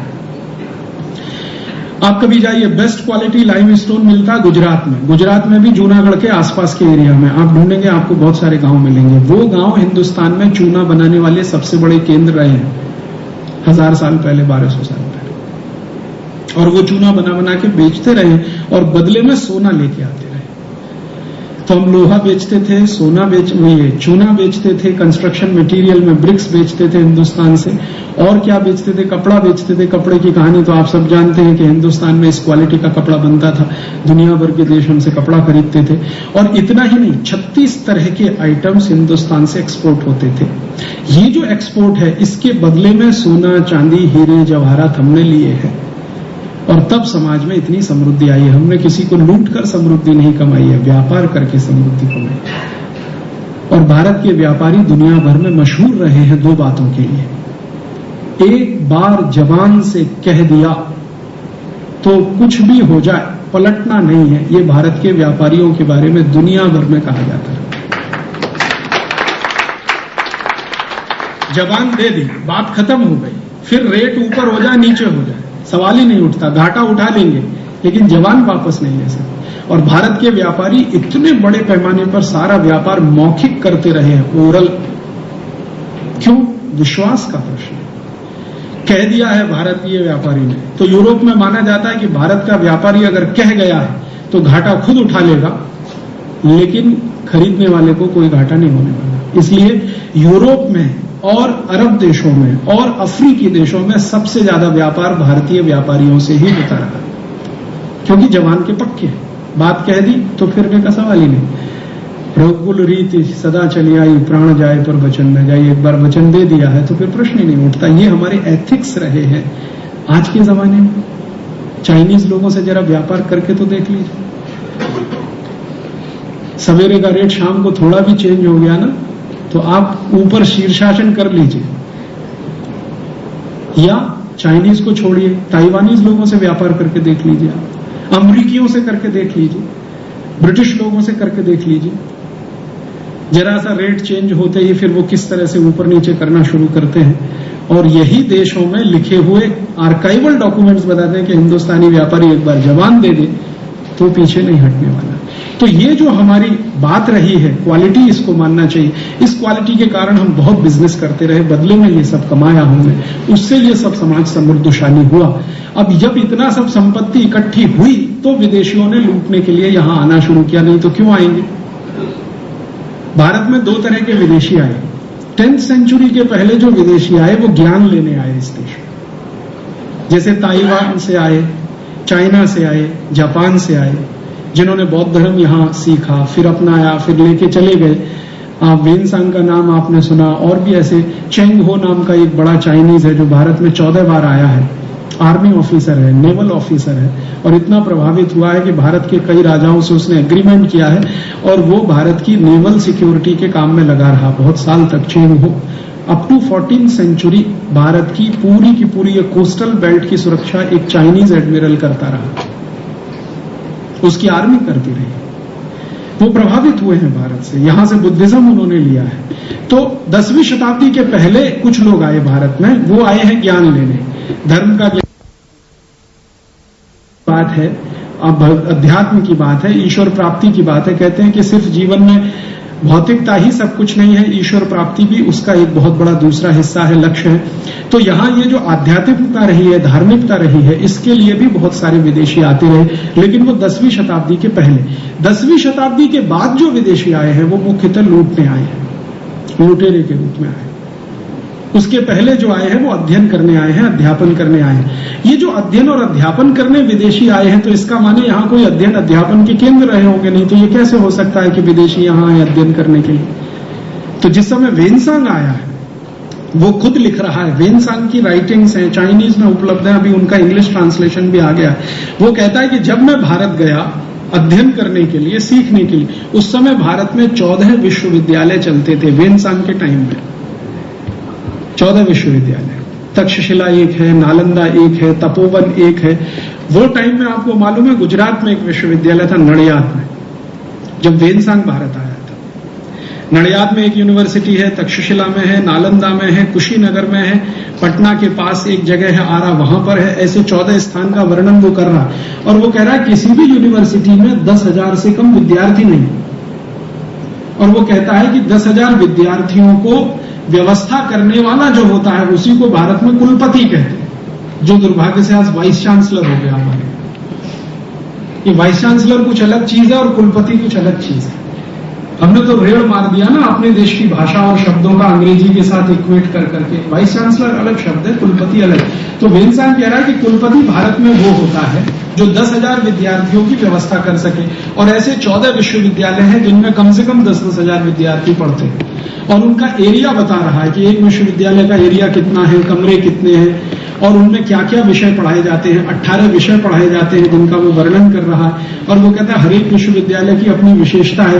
कोई मिलिट्री एजुकेशन में एक्सपर्टाइज देता है, कोई मिलिट्री ट्रेनिंग में एक्सपर्टाइज देता है, कोई स्ट्रेटेजी के लिए एक्सपर्ट्स बनाता है, कोई वेद और पुराण में पारंगत बनाता है। ऐसे 14 विश्वविद्यालय का वर्णन आंखों देखा वेनसांग की डायरी का, जो चाइनीज गवर्नमेंट ने अभी थोड़े दिन पहले पब्लिश की है और इंग्लिश में भी उपलब्ध है। उसमें से तो मैंने पढ़ लिया, देख लिया। और सिर्फ वेनसांग नहीं, चेंग हो कह रहा है 14th सेंचुरी में जब आया, वो कहता है कि मैं भी देखता हूं कि एजुकेशन बहुत अच्छा है भारत में। और 1840s में ब्रिटिश पार्लियामेंट के ऑर्डर पर एक सर्वे किया गया भारत में। वो सर्वे का रिपोर्ट भी है 200 पन्ने का। वो रिपोर्ट मैं यहां लाया हूं, आप में से किसी को इंटरेस्ट हो तो फोटो कॉपी कर सकते हैं, नहीं तो मेरी सीडी ले सकते हैं, सीडी से कॉपी कर सकते हैं। वो रिपोर्ट बताती है अप टू 1840s भारत देश में 7,32,000 स्कूल भारत में, टोटल भारत में, पूरा भारत। उस जमाने का भारत आप कहते हैं, माने पाकिस्तान भी भारत का हिस्सा है, बांग्लादेश भी उस समय भारत का हिस्सा है और बर्मा का एक बहुत बड़ा हिस्सा भारत में है। तो अप टू 1840s भारत में 7,32,000 स्कूल, 11,377 कॉलेजेस हायर स्टडीज के भारत में है अप टू 1840s, माने भारत का जब सबसे गिरा हुआ समय है 1840। और मैंने जब ये पता करने की कोशिश की कि ये 7,32,000 जो स्कूल हैं ये है कहां, तो पता चला कि लगभग उतने ही गांव हैं उस समय भारत में जितने स्कूल हैं, माने हर गांव में एक स्कूल है। और एक अंग्रेज अधिकारी जिसने ये सर्वे किया उसका नाम है W.G. लिटनर। वो लिख रहा है कि 96% लिटरेसी रेट है भारत में अप टू 1840s। और वो कह रहा है कि हाईएस्ट लिटरेसी रेट भारत में साउथ में है, दक्षिण जिसको हम कहते हैं। पहले वो मद्रास प्रेसिडेंसी था, आज उसके 4 हिस्से हैं, कर्नाटक, तमिलनाडु, आंध्रा और केरल। पहले ये मद्रास प्रेसिडेंसी, तो अगर मद्रास प्रेसिडेंसी में तो लगभग 100% लिटरेसी रेट है। और डिस्ट्रिक्ट वाइज उसने किया, माइक्रो सर्वे है, बहुत माइक्रो लेवल। और सर्वे में उसने बताया कि कितने विद्यार्थी हैं, लड़के कितने हैं, लड़कियां कितनी हैं। और आप सुनकर आश्चर्य करेंगे कि लड़के और लड़कियों का परसेंटेज लगभग बराबर है अप टू 1840s। 54% लड़के हैं और 46% लड़कियां हैं स्कूलों में। हायर लर्निंग स्टडीज के जो सेंटर हैं 11,000 से ज्यादा, वो कह रहे हैं कि इसमें भी परसेंटेज लगभग बराबर है, माने शिक्षा ये है। और वो कह रहा है कि ये शिक्षा किसकी दे रहे हैं, तो वो कह रहा है कि ये शिक्षा जो है ऐसी शास्त्रों की है जो जीवन के काम आते हैं। जैसे मैथमेटिक्स पढ़ा रहे हैं हम अप टू 1840s, फिजिक्स पढ़ाते हैं हम, एस्ट्रोफिजिक्स पढ़ाते हैं 1840s में इस देश में, जो आज कोई कल्पना नहीं करता। स्कूल में तो कोई कल्पना नहीं करता कि उसको एस्ट्रोफिजिक्स पढ़ाया जा सकता है, यहाँ पढ़ाया जाता है इस देश में। कंस्ट्रक्शन के लिए काम, इंजीनियरिंग पढ़ाया जाता है। और वो लिटनर कह रहा है कि भारत के इन स्कूलों में जो पढ़ने वाले विद्यार्थी हैं वो पढ़ने के बाद करते भी हैं उसको जो पढ़ाया गया, उसको सीखते हैं और फिर करते हैं। वो एक उदाहरण दे रहा है कि भारत में 1840s के आसपास और उसके पहले जितने भी डैम्स बने हैं वो भारत के गुरुकुल के विद्यार्थियों ने बनाए। आपको कल्पना हो सकती है कि दुनिया का सबसे पहला डैम भारत में बना, 12th सेंचुरी में 1230 में। दुनिया का सबसे पहला डैम भारत में बना 1230 में, और ये डैम बना है तंजावुर में, कावेरी नदी पर। आप आज जाइए, वो खड़ा है अभी भी, डैम खत्म नहीं हुआ है। उस डैम की विशेषता क्या है? आप में से कोई भी अगर तमिलनाडु के होंगे तो मेरी बात बहुत अच्छे से समझ आएंगे, नहीं है तो कभी एक बार देख आइए। नेहरू जी ने भाखड़ा नागल बांध को भारत का मंदिर कहा था। उनकी ही बात में कहूं तो भारत का वो सबसे बड़ा मंदिर है जो तंजावुर में बना है, कावेरी नदी पर है। उसकी विशेषताएं क्या है? सबसे बड़ी विशेषता यह है कि वो दुनिया का पहला डैम है। दुनिया का पहला डैम है, कोई देश ने उसके पहले डैम नहीं बनाया। एक दूसरी विशेषता यह है कि वो डैम बनाने के समय नदी के प्रवाह को रोका नहीं गया, जो आज कोई सोच नहीं सकता। और इंस्क्रिप्शंस में लिखा हुआ है, आप जाएंगे तमिल में लिखा है, एक पत्थर लगा हुआ है, उस पर खुदा हुआ है, वो तमिल में है। मैंने उसका हिंदी कराया, अंग्रेजी कराया। उसका मतलब क्या? उसका मतलब यह है कि ये बांध बनाते समय नदी के पानी को रोका नहीं गया। आजकल क्या होता है, डैम बनाने के लिए आप कुछ भी शुरू करते हैं, इधर पानी रोकते हैं, इधर पानी रोकते हैं, बिना पानी रोके डैम बनाए। और वो ये कहते हैं कि चूंकि बहते हुए पानी पर हमने ये डैम बनाया, इसलिए इसका शेप दुनिया में यूनिक है, माने उसके शेप का दूसरा कोई डैम दुनिया में नहीं है। शेप क्या है? वो जिगजैग शेप का डैम, जेड होता है ना, जेड, इस शेप में वो डैम बना हुआ है कावेरी नदी पर तंजावुर। अभी भी जिंदा है, मरा नहीं है, खत्म नहीं हुआ। अच्छा, मैंने बहुत सोचना शुरू किया कि इन लोगों ने ये जेड क्यों बनाया। ये एक सीधी सीधी स्ट्रेट लाइन में, जैसे आज हमारे यहाँ परंपरा है, भाखड़ा नागल डैम को देखो या हीराकुड को देखो, एक सीधे स्ट्रेट लाइन में दीवार खड़ा कर दी पानी रोकने के लिए। इन्होंने सीधी दीवार क्यों नहीं खड़ी की, जिगजैग शेप में क्यों की?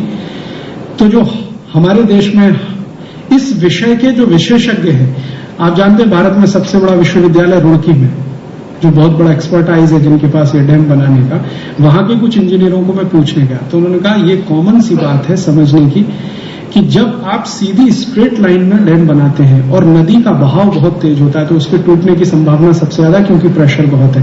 लेकिन जब आप इसको जेड शेप में बनाते हैं तो प्रेशर डिस्ट्रीब्यूट हो जाता है हर दीवार पे, तो टूटने की संभावना ना के बराबर है। माने इतनी अकल डैम बनाने में 12वीं शताब्दी के भारतवासियों को है। आज के हमारे इंजीनियर्स वो डैम नहीं बना पाते, वो सोच भी नहीं पाते। और जो डैम ये बना है 1230 में, वो आज तक सुरक्षित है। उसकी दीवार में कहीं एक क्रैक नहीं है, और उसमें दो ही चीजें इस्तेमाल की गई है, चूना और ब्रिक्स, पतली वाली ईंट लगी है उसमें, पत्थर भी नहीं है, पतली ईंट है और चूना है, उसी से जोड़ के बना है, बिना पानी को रोके हुए, जेड शेप में है ताकि प्रेशर डिस्ट्रीब्यूट हो जाए। माने बहुत ऊंची टेक्नोलॉजी इस क्षेत्र में हमारे पास रही है। फिर मैंने जानने की कोशिश की कि ये जो विदेशी आए हैं अध्ययन करने के लिए, एक चाइनीज है हिंदुस्तान में, चेंगो, वो कहता है कि मैंने भारत में आके ये जो विद्या है जिसको इनोकुलेशन कहते हैं, माने टीका लगाना, वो कहता हमने भारत में आके सीखी है। तो 14th सेंचुरी में चेंगो कह रहा है इस बात को। तो 14th सेंचुरी में इनोकुलेशन कहां होता था भारत में, ये पता लगाने की कोशिश की तो पता चला इनोकुलेशन का टेक्निक सिखाने वाले भारत में 23 इंस्टीट्यूशन थे 14th सेंचुरी। सबसे बड़ा इंस्टीट्यूशन था कुल्लू में, हिमाचल प्रदेश में। फिर मुझे और इंटरेस्ट आया तो और थोड़ा सा आगे बढ़ा तो पता चला कि ये सिर्फ इनोकुलेशन ही नहीं सिखाते थे, बहुत कुछ सिखाते थे। भारत देश में 14th सेंचुरी में राइनोप्लास्टी सिखाई जाती थी। कोई कल्पना कर सकता है सर्जरी की जो लेटेस्ट विद्या है आज के समय, राइनोप्लास्टी जो लेटेस्ट है आज के जमाने में, वो भारत में 14th सेंचुरी में थी। और एक दो विश्वविद्यालय में, कई विश्वविद्यालय उसके लिए पारंगत थे। तो हेल्थ के क्षेत्र में, चिकित्सा के क्षेत्र में भी भारत बहुत आगे। और सर्जरी के बारे में तो सारी दुनिया अब मान चुकी है कि दुनिया में सर्जरी का फैलाव भारत से ही हुआ है। फिर मैंने ये जानने की कोशिश की कि ये जो सर्जरी सिखाने वाले कॉलेजेस हैं, ये इंस्ट्रूमेंट्स क्या इस्तेमाल करते होंगे सर्जरी के लिए। तो उनकी मैं लिस्ट बना रहा हूं आजकल, वो भी डॉक्यूमेंट्स के आधार पर बना। तो अब तक मेरी लिस्ट में 317 इंस्ट्रूमेंट्स आ चुके हैं। लिस्टिंग कर रहा हूं मैं नाम के साथ कि क्या इंस्ट्रूमेंट किस काम के लिए है।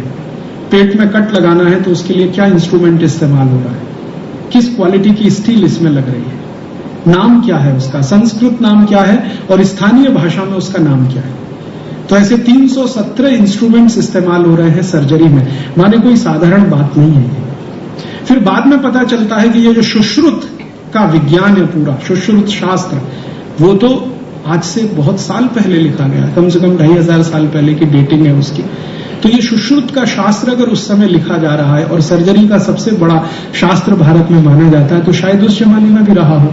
जब 14th सेंचुरी के डॉक्यूमेंट्स हैं, 1840s के डॉक्यूमेंट्स हैं, तो हो सकता है 2000 साल पहले भी रहा ही हो। और फिर बाद में पता चलता है कि हम महाभारत की जब चर्चा करते हैं ना, तो महाभारत में एक प्रसंग है जो आप सब जानते हैं, लेकिन उस पर ध्यान देकर हम कभी चिंतन करें कि महाभारत में कौरव 100 है और सब एक ही शक्ल के। कैसे? मेरी दादी माँ मुझे महाभारत की जब भी कहानी सुनाती थी तो वो कहती थी 100 कौरव थे, 5 पांडव थे, सब कौरव एक ही शक्ल के थे। तो मैं दादी को यही पूछता था कि सबकी शक्ल एक जैसी कैसे हो सकती? और ये बात मैंने दादी से कही तो दादी ने कही, उसकी माँ ने उसको कही, उसकी माँ को पूछो तो उसने किसी से सुना। तो ये सुनते सुनते चला आया है। इसका आधार क्या है? 100 के 100 कौरव एक जैसे, लंबाई भी एक जैसी, चौड़ाई भी एक जैसी, चेहरे का हाव भाव सब एक जैसा, हाथ पैर सब एक जैसे, ये कैसे संभव है? ये तभी संभव है जब कोई क्लोनिंग टेक्नोलॉजी इस देश में रही होगी, अदरवाइज ये हो नहीं सकता। Cloning technology. और हम अब तो मान चुके हैं महाभारत अब सिर्फ माइथोलॉजी नहीं है, वो प्रूव हो चुका है। 5000 साल पहले महाभारत हुआ था, ये सभी ने मान लिया है। रामचंद्र जी के समय में लंका पर पुल बनाया गया था, ये अमेरिका ने भी स्वीकार कर लिया, नासा ने। उनको अभी एक दीवार मिली है जिसको उन्होंने स्वीकार कर लिया है कि हाँ ये वही दीवार है, और उसका डेटिंग किया गया है तो वो त्रेता युग का डेटिंग निकलता है जो रामचंद्र जी का समय है। तो ये सिर्फ माइथोलॉजीज नहीं है, हिस्ट्री है। और अगर ये सब रहा इस देश में तो इसका माने भारत सच में महान देश था।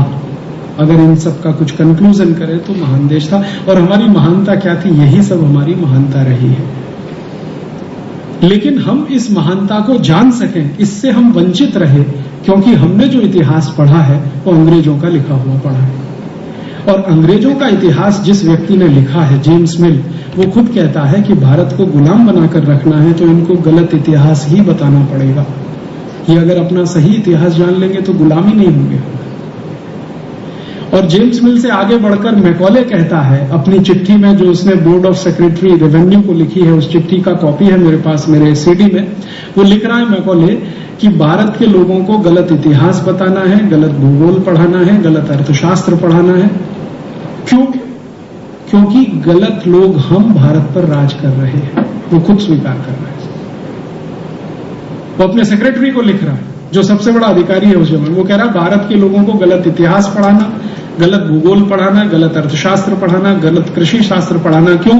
क्योंकि हम जैसे गलत लोगों के हाथ में इस समय भारत है, तो इनको सही तो कुछ नहीं पढ़ा सकते, क्योंकि अगर ये सही पढ़ने लगे, सही जानने लगे, तो ये तो हमारे कब्जे में आने से रहे। इसलिए इनको सब कुछ गलत पढ़ाना।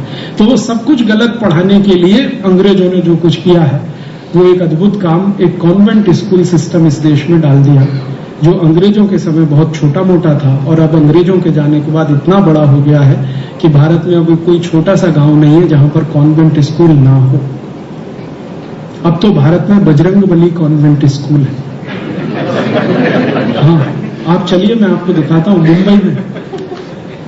मुंबई में ग्रांट रोड के स्टेशन के पास बजरंगबली कॉन्वेंट स्कूल है। कॉन्वेंट स्कूल होगा? हाँ, भगवान कृष्ण कॉन्वेंट स्कूल भी कहीं मिल जाएगा, ढूंढेंगे तो राम के नाम पे भी मिल। और उसको चलाने वाले व्यक्ति को मैंने पूछा कि ये बजरंगबली का कॉन्वेंट से क्या रिश्ता है, क्या रिश्ता है बजरंगबली और कॉन्वेंट का? तो उसको नहीं मालूम। तो अंग्रेज कभी छोड़कर गए जो कॉन्वेंट स्कूल, वो आज इतने हो गए हैं हिंदुस्तान में कि हर गली कूचे में। और उन कॉन्वेंट स्कूलों में जो कुछ पढ़ाया जा रहा है वो वही है जो मैकॉले लिखकर छोड़ गया। गलत इतिहास, गलत भूगोल, गलत अर्थशास्त्र, गलत शिक्षा शास्त्र, सब कुछ गलत। और दुर्भाग्य से हमारे बच्चों को हम उनमें भेजकर गर्व महसूस कर रहे हैं कि ये कुछ आगे बढ़ने वाले हैं। मैं आपको भारत के बारे में एक बात तो बहुत दावे से कह सकता हूं, एक्सेप्शन को छोड़कर भारत के कॉन्वेंट्स के पढ़े हुए विद्यार्थियों ने भारत में कुछ भी खड़ा नहीं किया आज तक। और जो विद्यार्थी भारत में कभी कॉन्वेंट में पढ़ने नहीं गए, साधारण म्युनिसिपल कॉरपोरेशन के स्कूलों में पढ़े या कभी स्कूल ही नहीं गए, उन्होंने 60-60 हजार करोड़ के एम्पायर खड़े किए हैं भारत में।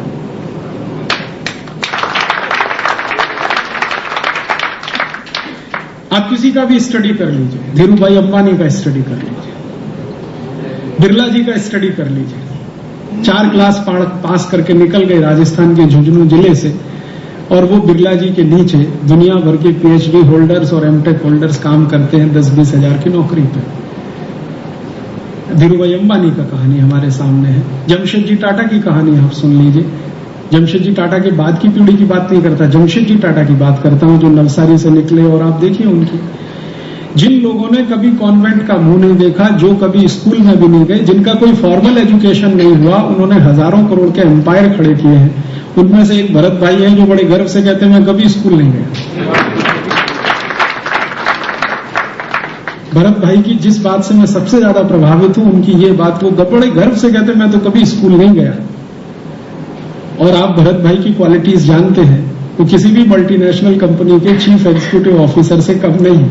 फंक्शनल नॉलेज उनको इतना है कि वो किसी भी अच्छी इंडस्ट्री को रन कर रहे हैं, और उससे भी बड़ी इंडस्ट्री को रन करने की कैपेसिटी है, और ऐसे बहुत लोग मिल जाएंगे आपको भारत में। अर्थात मैं कहना ये चाहता हूं कि अंग्रेजों के दिए गए कॉन्वेंट स्कूलों में से जो निकले हुए लोग हैं, उन्होंने कभी देश में ऐसा कुछ करके नहीं दिखाया जो गर्व करने लायक हो कि देखो हमने ये कर दिया। ना तो बेसिक रिसर्च में कुछ किया आज तक, ना कोई बेसिक रिसर्च में किया, नहीं तो आईसीएस जैसी नौकरी में जाकर कोई ऐसा काम किया जो गर्व करने लायक हो। जो आईसीएस ऑफिसर ने भारत में कुछ गर्व करने लायक काम किए भी हैं, वो सब म्युनिसिपल कॉरपोरेशन के स्कूलों में से पढ़कर गए हुए आईसीएस ऑफिसर। ना कोई ऐसा इंजीनियरिंग का काम किया जिस पे हम गर्व कर सके। हाँ, इतना जरूर है कि ये कॉन्वेंट स्कूलों से निकले हुए भारत के विद्यार्थियों ने बंधुआ मजदूरों की उस प्रथा को पुनर्जीवित कर दिया है, सॉफ्टवेयर इंजीनियर के नाम पर, जो कभी अंग्रेजों द्वारा शुरू की गई थी इस देश में। अंग्रेज थे ना, इंडेंचर्ड लेबर यहां से लेके जाते थे, वैसे ही अब भारत में एक नई पौध बन रही है, सॉफ्टवेयर इंजीनियर। वो सब गुलामों की तरह से जाकर अमेरिका और यूरोप में काम कर रहे हैं, कोई गर्व का काम नहीं कर रहा। और उनसे जब मैं कहता हूं कि भैया तुम सब सॉफ्टवेयर पे इतना क्यों लगे हुए, हार्डवेयर पे बात क्यों नहीं करते? अगर मास्टरी करनी है कंप्यूटर की तो हार्डवेयर पे जाना पड़ेगा, ये सॉफ्टवेयर तो कुछ भी नहीं है। उस पर बात क्यों नहीं करते, उस पर काम क्यों नहीं करते? तो सिखाया नहीं गया। क्यों नहीं सिखाया गया? तुमको रखा ही गया इसके लिए कि तुम वहां जाके उनके कंप्यूटर ऑपरेट करो। तो जिनको हम कहना नहीं चाहते, लेकिन सही बात तो ये है कि हमने कुछ बॉडी शॉपिंग करने के लिए खड़े कर दिए हैं कुछ लोग, जो दुनिया के दूसरे देशों में जाके नौकरियां करते रहे और उनकी जी हजूरी करते रहे, जैसे कभी अफ्रीका में हमने किया है। तो अंग्रेज छोड़ गए जो कॉन्वेंटियन एजुकेशन सिस्टम, उसमें मैकॉले खुद कहता है कि मैं भारतवासी ऐसे पैदा करना चाहता हूं जो शरीर से भारतवासी हो, आत्मा से अंग्रेज हो। तो वही हमने पैदा किया, और दुर्भाग्य से उनकी जो पीढ़ी निकली है, तो उनको ना भारत की समझ है, ना भारतीयता की समझ है, ना भारत की समस्याओं को वो जानते हैं, ना अपनी संस्कृति को पहचानते हैं, ना अपनी परंपराओं को जानते हैं, ना अपनी संभावनाओं को तलाश पाते हैं। वो हमेशा दूसरों की तरफ देखते हैं मदद के लिए, अमेरिका की तरफ, यूरोप की तरफ। अपनी तरफ देखना, अपने पैरों की तरफ देखना, अपनी जमीन की तरफ देखना उन्होंने बंद कर दिया। और उनके बारे में बात करते करते हम हमेशा अफसोस करते रहते हैं। हमें हमेशा अफसोस होता है कि हमारे बच्चों को गुजराती नहीं आती है, कोई कहता है हमारे बच्चों को तमिल नहीं आती है, कोई कहता है मलयालम नहीं आती है, कोई कहता है तेलुगु नहीं आती है, अंग्रेजी आती है, फ्रेंच भी आती है, जर्मन भी आती है, लेकिन तमिल, तेलुगु, मलयालम नहीं आती। भरत भाई कह रहे थे कि उनके नाती को 67 बताना पड़ता है, 67 नहीं मालूम उसको, 67 बताना पड़ता है। 67 वो नहीं जानता है, 67 क्या होता है, 79 नहीं जानता, 79 बताना पड़ता है। 89 और 79 का फर्क बताना पड़ता है। तो ये अफसोस हम करते रहते हैं, क्योंकि निकली है वो पीढ़ी, और उसमें उस पीढ़ी का कसूर नहीं है। उसको जो शिक्षा दी गई है वो वही है जो मैकॉले छोड़ के गया। और मैकॉले खुद कह रहा है कि भारत में हमें इंजीनियर पैदा नहीं करने, डॉक्टर नहीं बनाने, साइंटिस्ट नहीं बनाने, हमें कारकुन बनाने हैं। एक शब्द उसने इस्तेमाल किया, कारकुन। कारकुन माने क्लर्क। तो क्लर्क पैदा करने के लिए वो छोड़ गया। दुर्भाग्य से वही भारत की आजादी के 57 साल के बाद भी चलती रही। तो भारत का इतिहास क्या रहा है, एक छोटे में मैंने आपको बताया, और समस्याएं क्या हैं अब इसमें से निकलती हैं। इतिहास ये बताता है कि हम इतनी समस्याओं से घिरे हुए कभी नहीं रहे जो आज हैं, और ये समस्याएं आई कहां से हैं, ये मैंने आपसे कहा कि किस तरह से आई हैं। इस देश में विदेशियों के या तो गुलाम हुए या उनकी लूट के शिकार हुए या उनकी संस्कृति और सभ्यता में फंसे तो समस्याएं पैदा हुई हैं। और समस्याएं वही होती हैं जहां तंत्र अपना हो, बुद्धि विदेशी हो। हमारे यहाँ तंत्र तो अपना रहा है जिसको हम चलाने की कोशिश रहे, लेकिन बुद्धि हमारी वो है जो भारत के किसी भी समस्या से अपने को जोड़ नहीं पाती है, कोरिलेट नहीं कर पाती। हम भारत में बड़ा गर्व महसूस करते हैं कि चंद्रमा से आए हुए पत्थर के टुकड़े पर रिसर्च किया जाए, लेकिन कभी इस बात पे गर्व नहीं आता कि 6,32,000 गांवों में जो गाय का गोबर उपलब्ध है, इस गाय के गोबर का भी कोई सदुपयोग हो सकता है क्या आज की जरूरत के हिसाब से? चंद्रमा से आए हुए पत्थर पे अगर हमने कुछ रिसर्च कर भी लिया तो उससे भारत के आम आदमी का कुछ लेना देना नहीं है, लेकिन गाय के गोबर पे कोई रिसर्च हो गया तो जरूर 6,32,000 गांवों के काम का हो सकता है। उस पे हमारा दिमाग ही नहीं जाता है, चिंतन भी नहीं चलता है। मंगल पे जाना चाहिए नहीं जाना चाहिए, बहस होगी, डिबेट होगी, लेकिन गांव गांव में लोगों को पीने का पानी नहीं मिल रहा है। 3 लाख ऐसे गांव हैं जहां पीने का पानी लेने के लिए 10 किलोमीटर जाना पड़ता है। इसके लिए कोई टेक्नोलॉजी क्यों इवॉल्व नहीं होती? इस पे हमारा दिमाग नहीं चलता। हुआ यही है कि हम अपनी जड़ों से कट गए हैं। हमारी हालत त्रिशंकु जैसी है, ना तो ऊपर गए ना तो नीचे रहे। और हम हिंदुस्तानी अगर पूरे अमरीकी हो जाते, यूरोपियन हो जाते तो ये प्रॉब्लम्स नहीं आती। ना तो हम अमरीकी हो पाए, ना यूरोपियन हो पाए, ना हिंदुस्तानी ही रह पाए, खिचड़ी हो गया, बीच में लटक गए। 100% अगर यूरोपियन हो जाते तो ये प्रॉब्लम नहीं आती और मैं आपके पास नहीं आता कभी बात करने। और या 100% हिंदुस्तानी रह जाते तो भी कोई प्रॉब्लम नहीं आती, कुछ ना कुछ रास्ते निकाल लेते। हम तो बीच में फंस गए, ना तो इधर के रहे ना उधर के रहे। वो एक कहावत है ना, धोबी का कुत्ता घर का ना घाट का, वही हमारी हालत हो गई है। खासकर पढ़े लिखे हिंदुस्तानियों की ये स्थिति है। समस्याएं यहीं से शुरू होती हैं। बड़ी समस्या आ गई है करप्शन की हमारे देश में। एजुकेशन की एक बड़ी प्रॉब्लम है। 40% अभी भी इलिटरेट लोग हैं, जबकि 1840s में 96% लिटरेसी इस देश में है। रिकॉर्ड्स बताते हैं, अंग्रेज स्वीकार करते हैं। टेक्नोलॉजी में हम कितने ऊपर हैं और आज टेक्नोलॉजी के लिए मारामारी हो रही है। विदेशों की तरफ हम भाग रहे हैं कि हमें कोई टेक्नोलॉजी मिले तो हम अपना कुछ काम करें। एक जमाने में इतना बड़ा ट्रेड करने वाले लोग, इतना बड़ा एक्सपोर्ट करने वाले लोग आज दुनिया में एक्सपोर्ट के लिए मारामारी कर रहे हैं। वर्ल्ड मार्केट में आज हमारा टोटल एक्सपोर्ट 0.1% के आसपास, 0.2%, 0.3% होता है। अभी थोड़ा बहुत बड़ा है, 0.5% आ गया है। 1% अभी भी नहीं हो रहा है। और आज से 150 साल पहले हम 33% एक्सपोर्ट करने वाले देश थे। 27% एक्सपोर्ट वर्ल्ड मार्केट में चीन करता था, 33% हम करते थे। चीन और भारत का जीडीपी जोड़ दिया जाए 150 साल पहले का, तो वो दुनिया के 3/4 जीडीपी के बराबर है 150 साल पहले।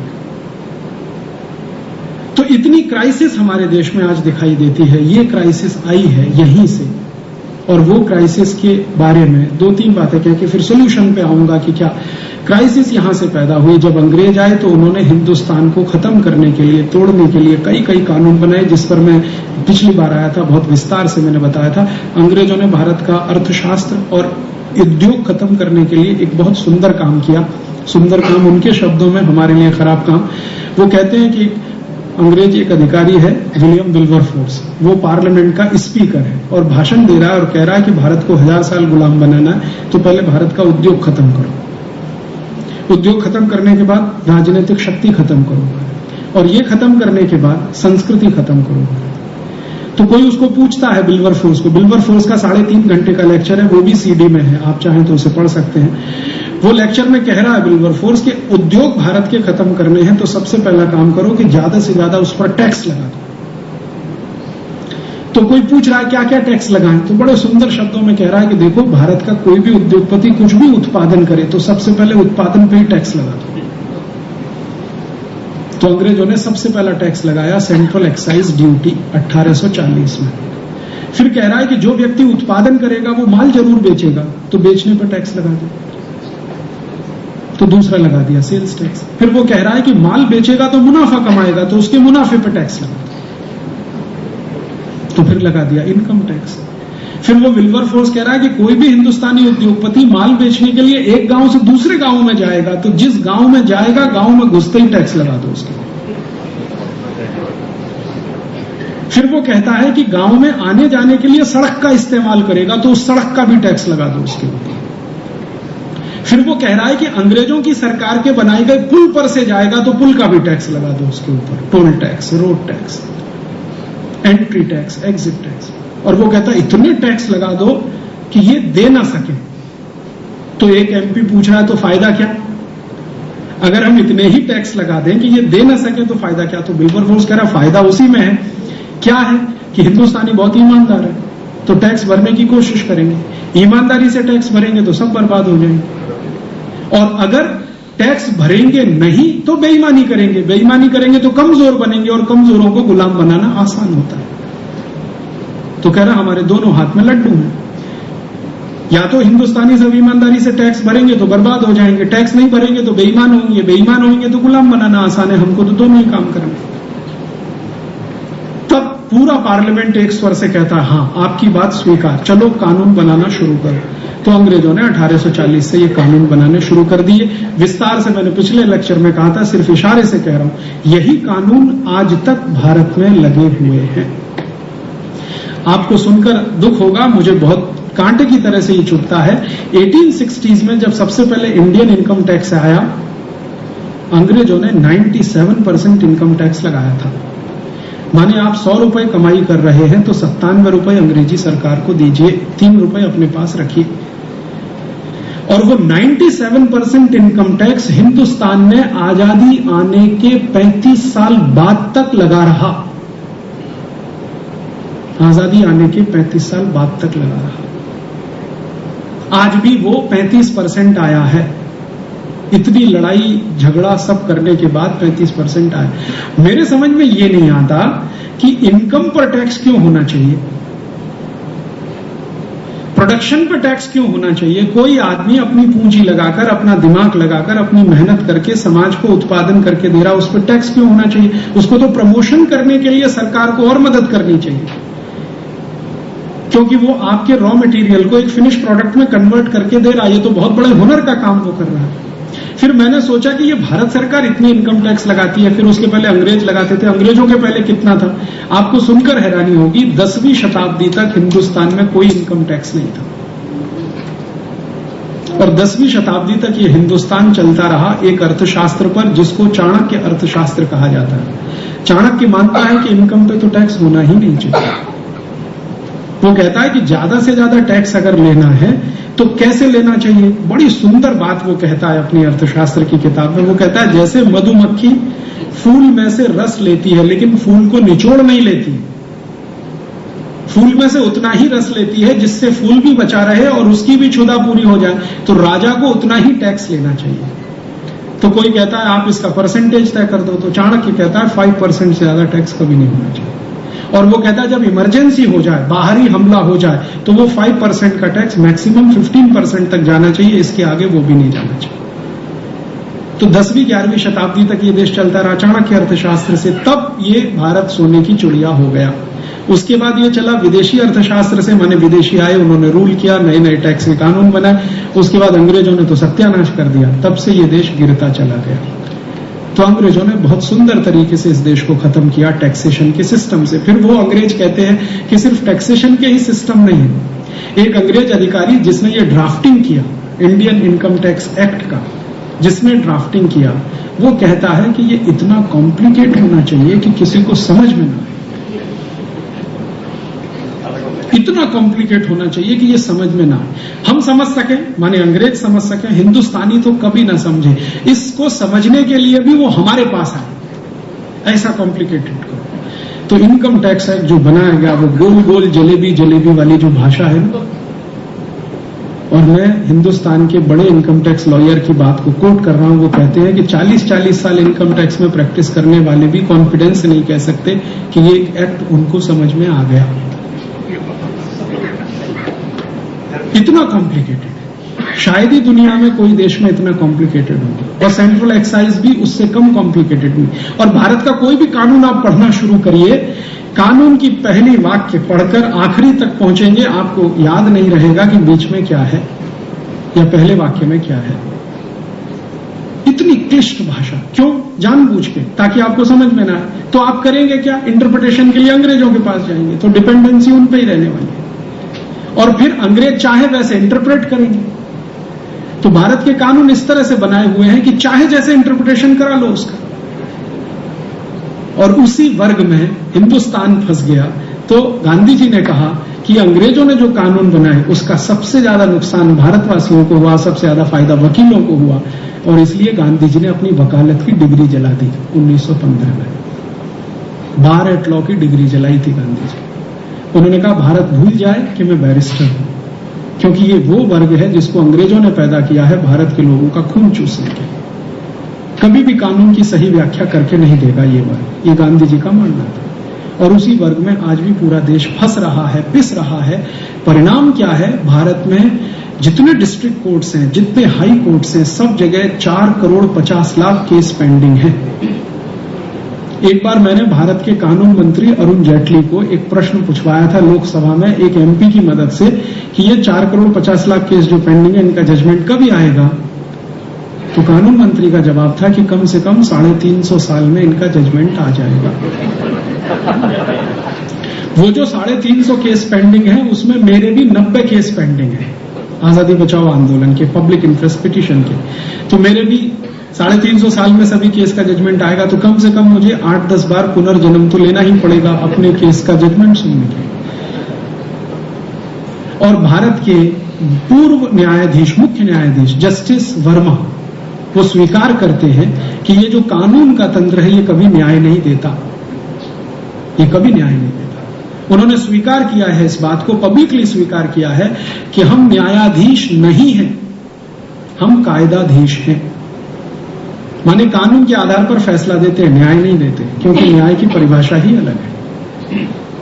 अब कानून कैसे है, कायदे कैसे अंग्रेजों के बनाए हुए, टैक्सेशन के बारे में तो बताया, और भी जो दूसरे कायदे अंग्रेजों ने बनाए, जैसे उदाहरण के लिए एक कायदा अंग्रेजों के जमाने का है, अगर आप गाय को डंडे से मारें तो जेल होगी, और उसको काट के उसका मांस बेचें तो एक्सपोर्ट का सर्टिफिकेट मिलेगा। ये भारत में कानून है और अंग्रेजों के समय का बनाया हुआ, आज तक चल रहा है। गाय को डंडे से मारें तो आपको जेल हो जाएगी, क्योंकि आप पवित्र जानवर को हैरान परेशान करें, लेकिन उसको कत्ल करवा दीजिए, उसके लिए 350 कत्ल खाने भारत में चल रहे हैं, और उनकी संख्या 3000 से ज्यादा होने की तैयारी में है, और उनका मीट एक्सपोर्ट हो रहा है, दुनिया भर में सब जगह जा रहा है। भारत के किसान जिसको माता समझ के पूजन करते हैं, वो हर साल 2.5 करोड़ से ज्यादा गाय कटती है भारत। ये कानून है हमारे देश में। अंग्रेजों के बाद जो काले अंग्रेज आए, उन्होंने जो कानून बनाए वो कुछ कम नहीं है। हमारे काले अंग्रेजों ने ऐसे ऐसे कानून बना दिए हैं जो अंग्रेजों से भी भारी पड़ते हैं। आजादी के पिछले 57 साल में भारत की संसद के बनाए हुए कानून अंग्रेजों से भी ज्यादा खतरनाक है कई मामले, कोई कम नहीं है। क्यों? अब ये जो अंग्रेज काले हमारे देश में है, संसद में, विधानसभा, इनको जब मैं पूछता हूं तो वो कहते हैं कि जो चल रहा है ट्रेंड, हम उसी में कानून बनाते हैं, उसके आगे उसके विरोध जाके कुछ करना नहीं। तो कानून सब वैसे हैं। मैंने एक लिस्ट किया, अंग्रेजों के समय के बनाए हुए 34,735 कानून आज भी इस देश में चलते हैं, माने भारत में चलते हैं, खत्म नहीं हुए। Indian police act, Indian civil services act, Indian forest act, land acquisition act, land revenue act, Indian post and telegraph act, Indian railway act, electricity supply act, ये सारे के सारे कानून बिफोर 1947 के सब चल रहे हैं। इवन रूल्स रेगुलेशन अंग्रेजों के समय के चल रहे हैं, वो भी नहीं बदले। बहुत साल मैंने भारत में सिर्फ एक काम के लिए संघर्ष किया कि हमारी संसद में शाम को 5 बजे बजट पेश होता था 97 तक। मैं ये बात हर बार कुछ एमपीज को पूछा था कि संसद चलती है सुबह 11 साढ़े 11 बजे, बजट शाम को 5 बजे क्यों आता है? कोई मुझे जवाब नहीं देता था। एक बार एक सांसद जो भूतपूर्व हो गए, अभी थोड़े दिन पहले उनका स्वर्गवास हो गया, उनका नाम था मधु लिमई, मैं एक बार उनको मिला तो उन्होंने कहा देखो ये समझना है तो 1927 का पार्लियामेंट का बजट निकाल के पढ़ो। सबसे पहला बजट आया अंग्रेजों ने 1927 में लाया, पार्लियामेंट बने ये जो दिल्ली में है, ये 1925 में बने, 1927 में पहला बजट। तो उस बजट का वो पढ़ो, प्रस्तावना पढ़ो। तो मैंने पढ़ी तो उसमें लिखा हुआ है कि ये बजट शाम को 5 बजे इसलिए पेश किया जा रहा है कि इंग्लैंड की संसद में 11:30 बजे है। इंग्लैंड की संसद में सवेरे के 11:30 बजे हैं, यहां शाम को 5 बजे इसलिए बजट पेश किया जा रहा है, और इंग्लैंड की संसद का टाइम उस समय शुरू होने का 11:30 बजे था, और हम उस समय इंग्लैंड की कॉलोनी थे। तो ठीक है, हम शाम को 5 बजे बजट पेश करते थे 1927 से 1947 तक। 1947 के बाद क्या हुआ? 1947 से 1997 तक बजट शाम को 5 बजे ही आया। फिर मैंने क्या किया कि वो बजट की फोटोकॉपी करा करा के 250 सांसदों को दिया। मैंने कहा आपकी आंखें फूटी हैं, जरा पढ़ो ये क्या लिखा। इंग्लैंड में सवेरे का 11:30 बज रहा है, इसलिए यहाँ 5 बजे बजट पेश हो रहा है। ये 1947 में हम आजाद हो गए, तिरंगा झंडा आ गया, यूनियन जैक हमने उतार दिया, ये अभी भी नियम नहीं बदला आपने। तब जाकर एक भूतपूर्व प्रधानमंत्री ने इसके खिलाफ आवाज उठाई, उनका नाम है चंद्रशेखर। और 97 में पार्लियामेंट का एक स्पेशल सेशन हुआ था, आपको याद है, 15 अगस्त 1997 को विशेष अधिवेशन। उसमें 3 घंटे इस पर गर्मा गर्म बहस हुई। तब सरकार ने कहा कि ये नियम को बदलेंगे।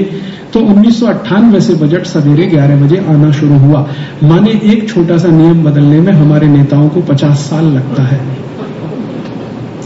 और उसमें भी राजीव दीक्षित जैसे आदमी को फोटोकॉपी करा करा के बांटनी पड़ती है। हमारी स्थिति ये है। तो बाकी नियम कानून की आप क्या बात करेंगे? तो भारत के सामने सबसे बड़ी जो चुनौती है और जो सबसे बड़ी अव्यवस्था है वो है अंग्रेजों के बनाए हुए कानून नियम, सारे के सारे, हर क्षेत्र में, एजुकेशन में, इकोनॉमी में, एग्रीकल्चर में, सब जगह वही नियम है। आज भी हिंदुस्तान के किसानों से जमीन छीनी जाती है, आप जानते हैं, लैंड एक्विजिशन एक्ट के आधार पर। मैं किसान हूं, खेती करता हूं, कल को एक अधिकारी आएगा, कहेगा ये जमीन सरकार लेगी, मुआवजा मिले ना मिले दे दो सरकार को। मैं नहीं देना चाहता, फिर भी डंडे मारेंगे, पीटेंगे, जेल में बंद कर देंगे, कहेंगे आप सरकार के काम में अड़ंगा लगाते हो। मैं मेरे जमीन का मालिक, मेरी जमीन नहीं पकड़ के रख सकता, सरकार ले लेगी, जिस दिन चाहे उस दिन ले लेगी। और जिनकी जमीनें लिया है भारत सरकार ने, 40-40 साल तक उनको मुआवजे नहीं मिले हैं। आज भी वो लोग दर दर की ठोकरें खाते हैं। ऐसे 2 करोड़ भारतवासी हैं जिनकी जमीनें आजादी के 50 साल बाद में ली गई हैं, किसी को कोई मुआवजा नहीं मिला है। वो सब बेचारे भटकते हैं, एक गांव से दूसरा, दूसरे से तीसरा। उनके ऊपर पुलिस लाठीचार्ज करती है, और जो कुछ होता है हिंदुस्तान में वो आप कल्पना नहीं कर सकते यहां बैठे। तो सबसे बड़ी चुनौती और समस्या जो भी माने वो ये कि अंग्रेजों के बनाए हुए नियम, कायदे, कानून। दूसरी समस्या, अंग्रेजियत आज भी हमारे भारत के नेता और अधिकारियों के मन से गई नहीं है। आईसीएस ऑफिसर तो जिस अंग्रेजियत का व्यवहार करते हैं आप सोच नहीं सकते। एक आईसीएस ऑफिसर जो मेरे टैक्स के दिए गए पगार पर अपनी जिंदगी चलाता है, वो मेरा सिर तोड़ के बात करता है।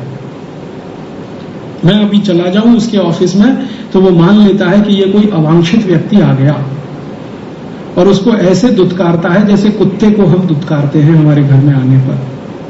और यही आईसीएस ऑफिसर आपके साथ क्या क्या मिसबिहेव करते होंगे, एयरपोर्ट हिंदुस्तान का कोई भी शुरू हो जाए, वहां से आप कल्पना कर सकते हैं। आप जैसे लोगों के साथ अगर वो मिसबिहेव कर सकते हैं, तो हिंदुस्तान के उन लोगों के बारे में सोचिए जिनको 2 समय खाने को रोटी नहीं मिलती, उनको कितना मिसबिहेव करते होंगे। आपके जैसे ताकतवर लोगों को, जिनके बारे में सरकार भी थोड़ा डरती है, घबराती है, प्रवासी भारतीयों का सम्मेलन बुलाती है कि ये हमसे बहुत नाराज ना हो जाए। बार बार आपको निमंत्रण देने के लिए मंत्री आता है, आपके यहाँ आके चिरौरी करता है कि आइए आइए, हम आपके लिए ही ये सब कर रहे हैं। कि जिनसे आपके साथ क्या क्या मिसबिहेव होता है प्रवासी सम्मेलनों में, वो भी मैंने मेरी आंखों से देखा है। अधिकारी सब आगे की सीट पे आगे जम के बैठ जाएंगे, आपको पीछे भी जगह नहीं मिलेगी प्रवासी भारतीय सम्मेलन। खाने को रोटी भी ना मिले, वो रोटी सब आपकी खा जाएंगे सब। 2 बार का तो मुझे अनुभव है प्रवासी भारतीय सम्मेलन में, प्रवासी भारतीयों को रोटी नहीं है, अधिकारी सब खा गए। ऐसा मिसबिहेव, क्योंकि उनके मन में अंग्रेजियत रग रग में बसी है। एजुकेशन की प्रॉब्लम मैंने आपको बताई कि हम डिग्री ले रहे हैं लेकिन कुछ उद्योग नहीं दे रहे हैं, ज्ञान नहीं दे रहे हैं, नॉलेज नहीं दे रहे हैं। ये अब समस्याओं का समाधान क्या करें? फिर 15 मिनट में कह के खत्म करता हूं, फिर उसके बाद क्वेश्चन आंसर। समाधान क्या करें कि ये सब ठीक हो जाए? अब इसमें 2 रास्ते हैं। एक रास्ता तो ये है कि भारत की इस पूरी व्यवस्था को, जो आज भी हमारे ऊपर है, अंग्रेजियत की है, इसको बदलने के लिए कोई बहुत बड़ा रिवोल्यूशन हो। जैसा गांधी जी कहते थे, 15 अगस्त 1947 को गांधी जी ने कहा कि भारत में अभी आजादी आई नहीं है, सिर्फ वोट देने का अधिकार हमें मिला है, इससे आजादी का कोई लेना देना नहीं। आजादी लाने के लिए अभी आगे संघर्ष करना पड़ेगा। और गांधी जी ने इसके लिए बहुत स्पष्ट कहा था कि आजादी लाने के लिए आगे जो संघर्ष करना पड़ेगा, उसके लिए कांग्रेस को डिसॉल्व करना पड़ेगा।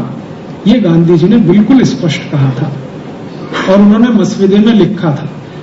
अपनी प्रार्थना सभा में बोला था, अखबारों ने छापा भी था इसको, लेकिन गांधी जी की हत्या के बाद ये बात आई गई हो गई। तो गांधी जी ने कहा, और वो सब लोगों ने आज भी स्वीकार किया कि अंग्रेजियत गई है, अंग्रेजियत नहीं गई है, अंग्रेज गए हैं, तंत्र वही है, स्वतंत्रता अभी नहीं आई है, अभी भी हम दूसरे तंत्र में रह रहे हैं। मानसिकता भारतीयता की है, तंत्र पूरा अंग्रेजियत का है, अब इसमें कोई तालमेल नहीं बैठता है।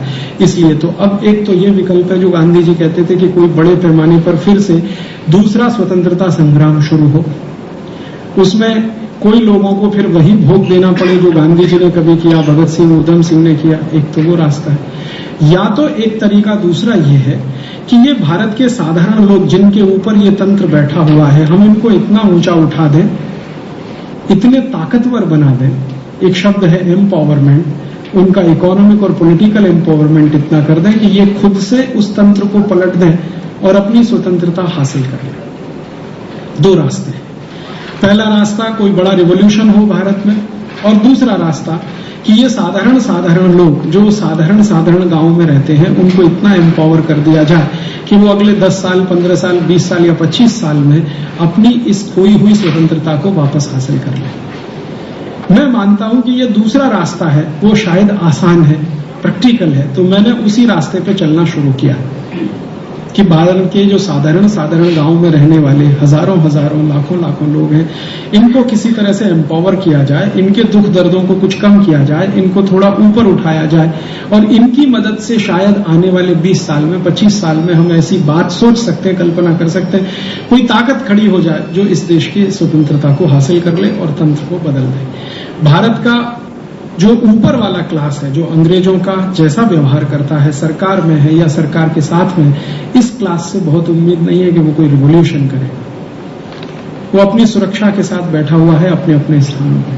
तो हम लोगों ने ये जो आजादी बचाओ आंदोलन शुरू किया, वो इसी दिशा में शुरू किया कि भारत के साधारण नागरिकों को थोड़ा खड़ा कर दिया जाए। तो खड़ा करने के लिए क्या क्या करना, उनकी जो कृषि व्यवस्था है उसमें थोड़ा कुछ सुधार हो सकता है क्या, इस विषय में थोड़ा मैंने रिसर्च किया, अभ्यास किया, तो थोड़ा रास्ता उसमें दिखाई देता है।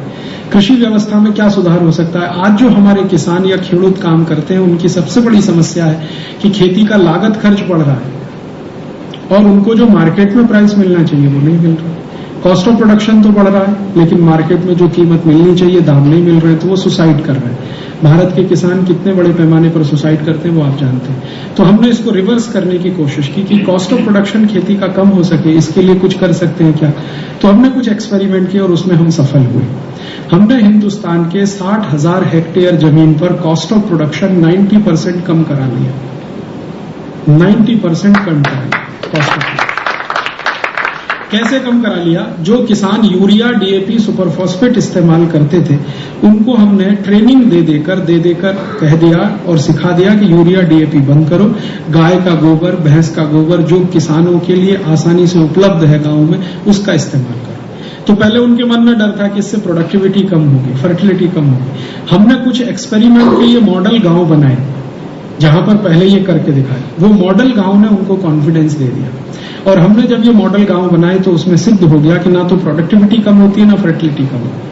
गाय का गोबर, भैंस का गोबर, गाय का मूत्र, भैंस का मूत्र, जानवरों का जो कुछ भी वेस्ट है, उसको हम मैन्योर के रूप में इस्तेमाल करें, वो हमने करके देख लिया। 60,000 हेक्टेयर में हम आज कर रहे हैं, और उसमें से जो कुछ भी प्रोड्यूस हो रहा है, वो मार्केट में जब हम बेचने के लिए जाते हैं तो जो नॉर्मल प्राइस है उससे ज्यादा हमें मिल रहा है। कोई भी व्यक्ति को जब हम कहते हैं कि ये गेहूं पैदा किया है बिना यूरिया, बिना डीएपी, बिना सुपर फॉस्फेट, तो वो कहता है जी 20 रुपए किलो दे दो, 25 रुपए किलो दे दो, और हम वो बेच पाते हैं। बाजार में साधारण गेहूं भारत में 10-12 रुपए किलो है, हम जो गेहूं बेच रहे हैं वो 18 रुपए किलो तक आराम से बिकता है। इसी तरह चावल पैदा किया है, दालें पैदा की हैं, फल पैदा कर रहे हैं, सब्जियां पैदा कर रहे हैं। हमारे यहाँ जो भी किसान इस तरह की सब्जी कर रहे हैं, उनकी तो हाथों हाथ बिक जाती है, बाजार तक भी नहीं आ पाती।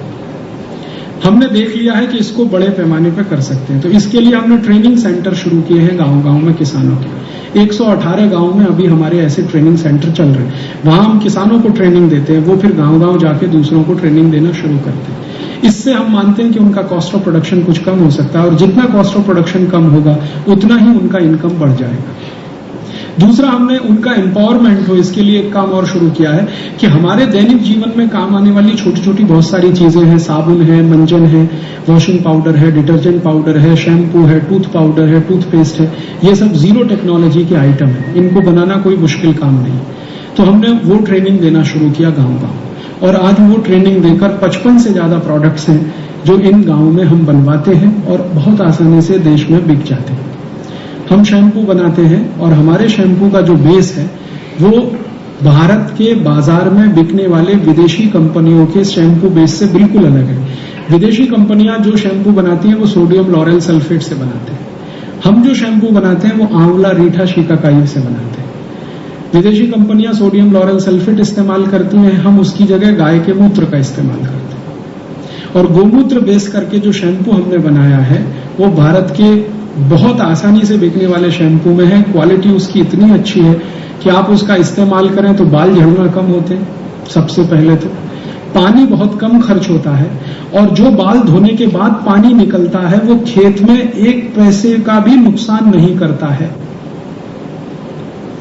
अभी जो सोडियम लॉरेल सल्फेट वाले शैम्पू आप इस्तेमाल करते हैं जिसमें झाग बहुत बनता है, उसका जो पानी है वेस्ट, वो आप खेत में डाल दीजिए, खेत खत्म हो जाएगा आपका, मिट्टी की फर्टिलिटी खत्म हो जाएगी।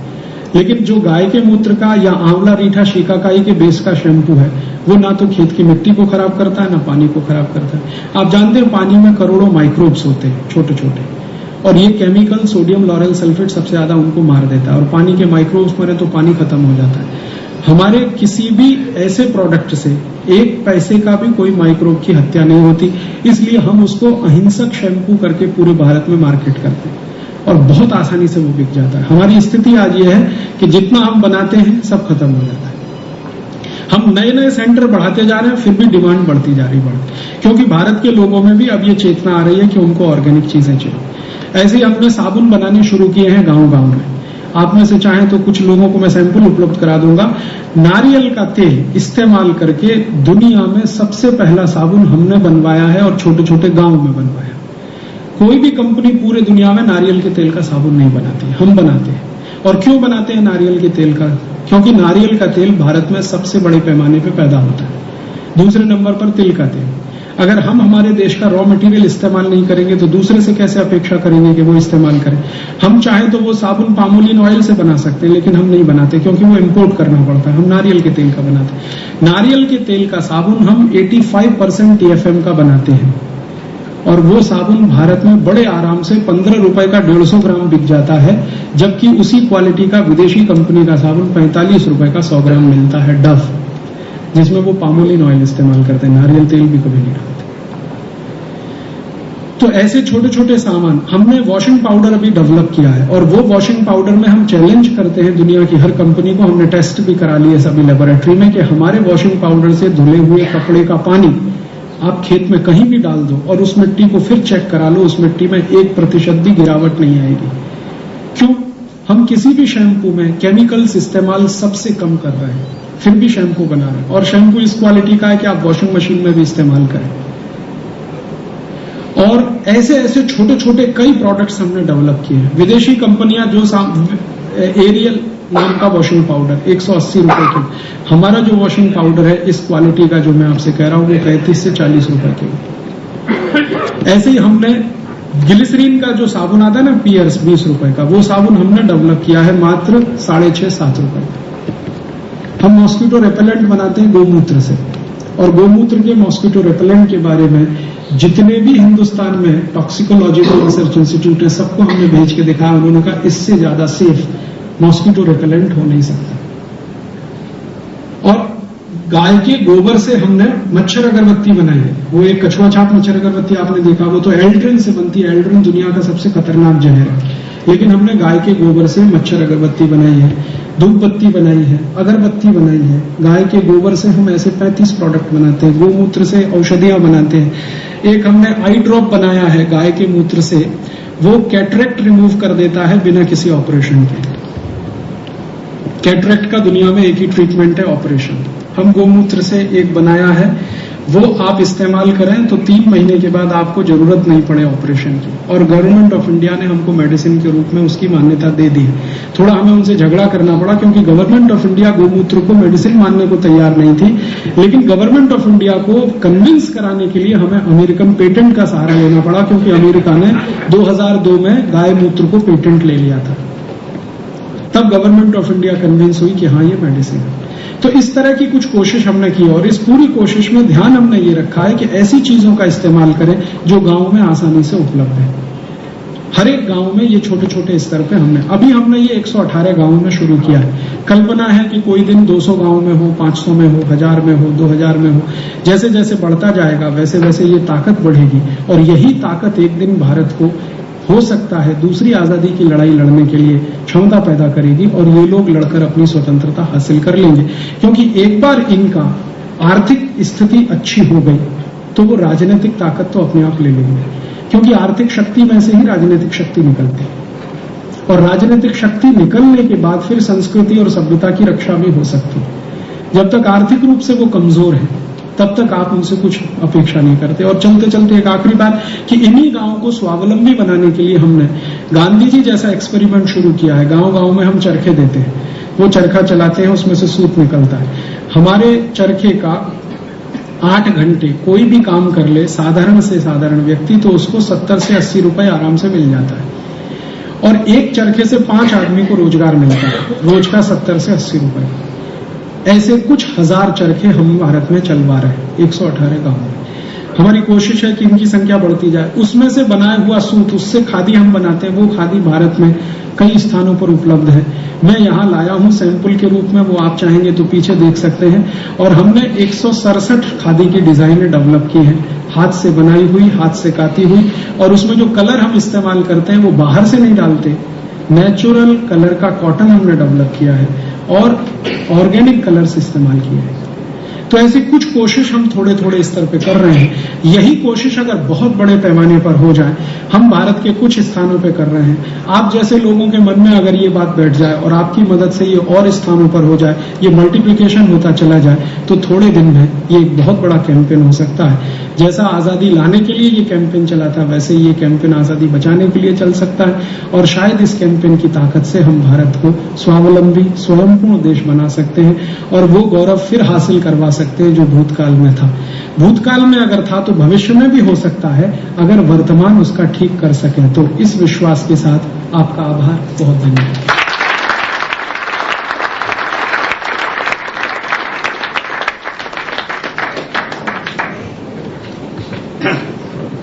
मैं 1-2 अनाउंसमेंट करने खड़ा हुआ हूं। एक तो ये है कि सवाल जवाब के लिए, क्योंकि आप हम सब इतने मग्न हो गए इतना अच्छा लेक्चर में कि अब लेट हो गया है, तो सवाल जवाब की सेशन हम सैटरडे को 27 संडे 28 इंडिया क्लब में 7 बजे शुरू करेंगे। और जो क्वेश्चन आपके दिल में अभी हैं वो क्वेश्चन आप वहां जरूर आके करेंगे। वो हिसाब से मैं आपका सजेशन अभी से ले रहा हूं। नंबर 2, ये जो बात कही 82 चीज जो हम बना रहे हैं, हम चेष्टा कर रहे हैं कि आने वाला शॉपिंग फेस्टिवल में एक स्टॉल हम लेने वाले हैं। वहां हम ये सब चीजें रखेंगे और हम आप सबको एक विनती प्रार्थना है कि आप ट्रायल ऑर्डर पे भी आप आके वो खरीदे और आपके घर में इस्तेमाल करेंगे। और सवाल जवाब नहीं कर रहे हैं इसलिए मैं आपकी माफी चाहता हूं कि बहुत लेट हो गया है। और फिर सैटरडे संडे आप आएंगे तो वो आशा रखते हुए वो दिन हम ये क्वेश्चन रखेंगे। अब जरा बहुत ऑफ थैंक्स दे देंगे। आप सब लोगों ने पूरे प्रवचन को बहुत ध्यान और पूरे इत्मीनान के साथ सुना, इसकी मेरे को बहुत खुशी है, जिससे मैं ये मानता हूं कि यहाँ बैठे हुए सभी नागरिकों को अपने देश से बहुत प्यार है।